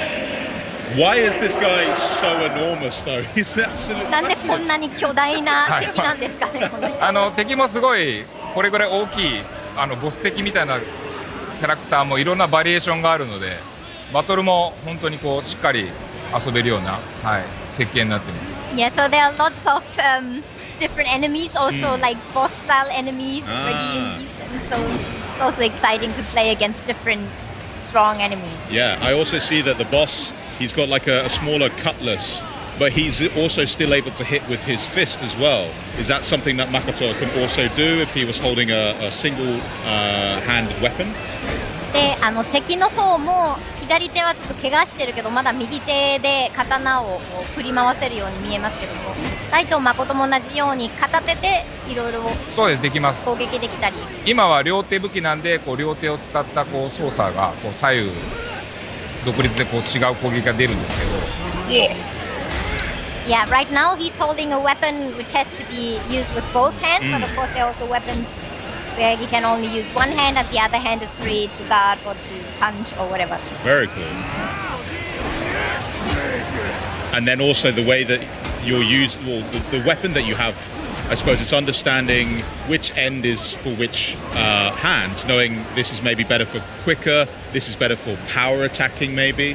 Is that kind of how it works? あと武器によってはどっちサイドを左手で持ってどっちサイドを右手で持つかとか、どっちがより強い攻撃ができてどっちでガードできるかとか、そういうのも基本的に片手武器は右に持って左手はこう素手攻撃なんですけど、武器は武器の強さがあるんですけど、素手は素手の強さみたいな、そういう組み合わせをこう自由にプレイヤーが考えてこう攻撃を選べるみたいなところが、すごい自由度のあるコンボ設計ができるっていうのがすごい売りだと思います。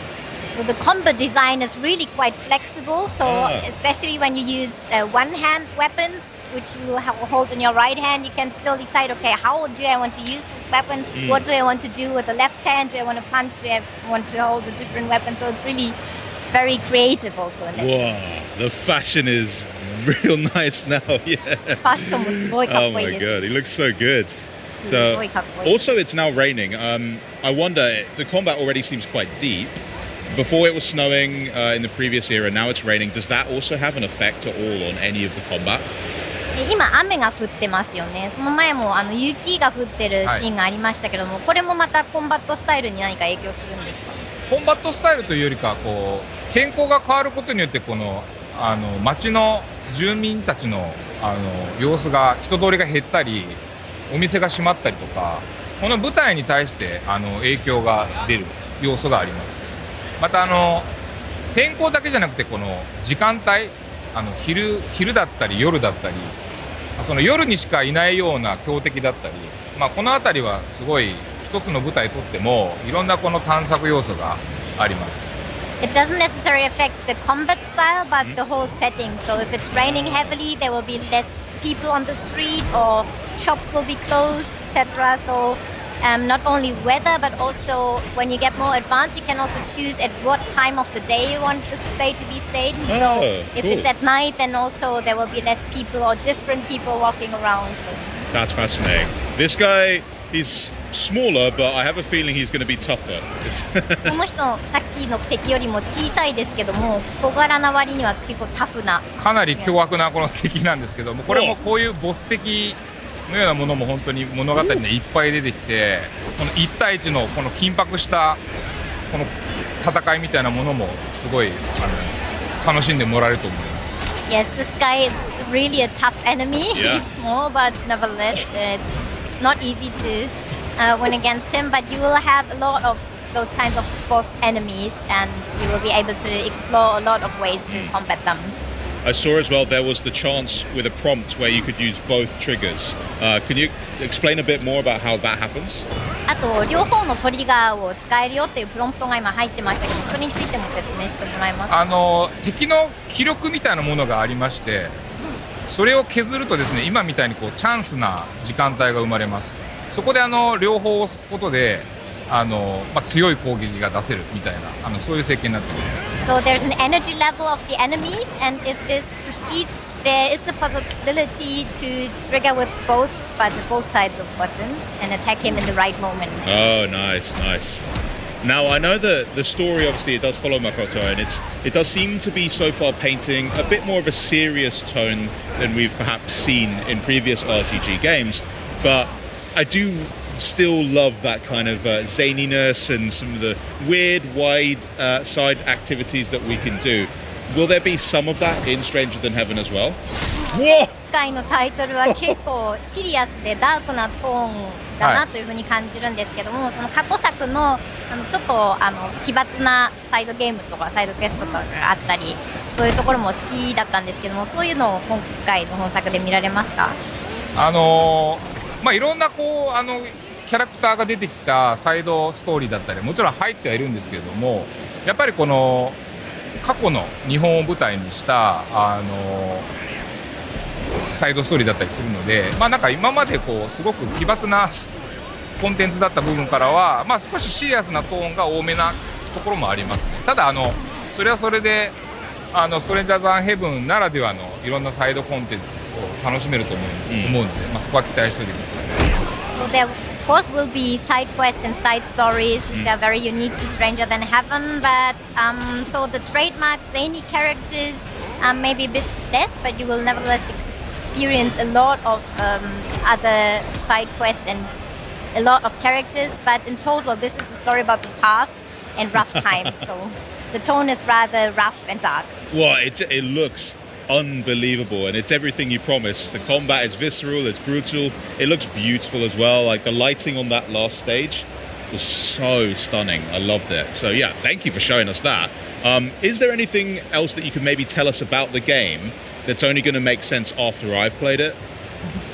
そうですね、すごくかっこいいゲームになっていましたし、もうデザインもすごいし、なんか最後のステージのライトの感じもすごくいいなと思いました。本当にプレイできるのがすごく楽しみです。プレイしたらすごくここが楽しめるよっていうもの他に何かありますか？そうですね、やっぱりこのストレンジャーズ・アン・ヘブンって一人の男の50年の人生をこう描いたゲームなので、これだけのこのスケールのドラマっていうのはなかなかないと思います。で今回デモでは本当にそのコンバットの新しい要素をこうピックアップして楽しんでもらえるっていうデモだったりはするんですけど、やっぱりこう本筋はその一人の男生涯を描いたこのナラティブゲームをきっとこう味わってもらって、本当に新しいドラマ体験ができると思うので、そこを一番期待してほしいですね。あとはそのまだまだ音楽を使ったショービズの要素とかもこのバックに遊べる要素として、いろんな楽曲も用意してますので、そこをこう含めて、魅力を感じてもらえれば、すごく嬉しいと思います。So as far as I'm aware of, I think there are not many games that span the whole life of one single man. Yeah. So this is, in that sense, a really epic drama you can experience. This time with the demo, we just picked up 3 different stages, 3 different cities, to showcase also and to show you what it feels like, what it looks like. But of course, really this epic drama you will only experience by playing through. So I hope you will be able to experience and are looking forward. Also, it's not just a new combat system, but also a big part goes into music. So the whole showbiz element we have not shown yet, but you'll be able to create your own music, and Daito Makoto's showbiz element will be shown. So yeah, I hope you will be able to enjoy and check it out. Nice. I have to ask, just because it looks so good, can I get one of the jackets? すごいかっこいいのであえて聞きますけど、これってもらえますか？どこかで購入できます？まだねこれしかないんで。いずれ皆さん買えるようにもちょっと考えたいと思います。Unfortunately, right now it's not available yet, but we are thinking of ways to get it through to the public as well. Sakamoto-san, thank you once again for joining us. Remember, you guys can get your hands on Stranger Than Heaven when it releases on January 15th, 2027. But now to Milizione.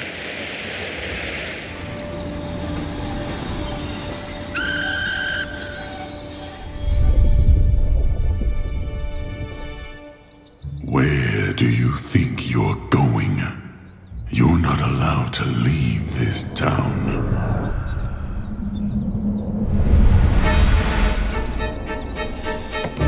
Everyone knows no one is going to help you escape. And if I hear a single complaint about your behavior,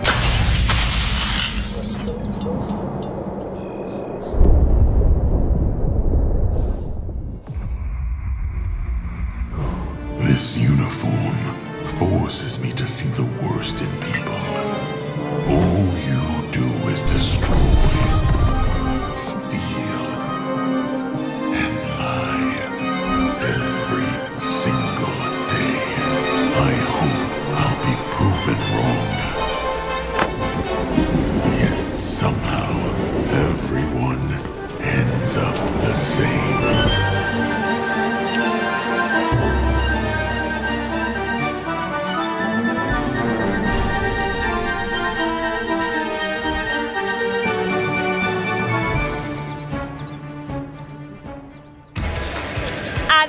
Is our show. Over the last 2 days, we've had the privilege to feature over 40 games. Charlie, over 40 games made by some incredible teams from all around the world, and they're all coming to Xbox. Plus, with 13 games coming to Xbox Game Pass that we showed you just today, your library's about to get real full. So, whether you're hyped for Minecraft Dungeons 2 or the Xbox console exclusive Gears of War E-Day. Maybe it's EA Sports FC 27. is Fable, NBA 2K27 2, Modern Warfare 4, or Grand Theft Auto 6. No matter how you play it, the best place to play the biggest games is on Xbox. And finally, make sure to check out the Xbox On YouTube channel to view and share some of the segments that you might have missed. So until next time, thanks for joining us. This is Xbox at Gamescom 2026. Bye! Bye!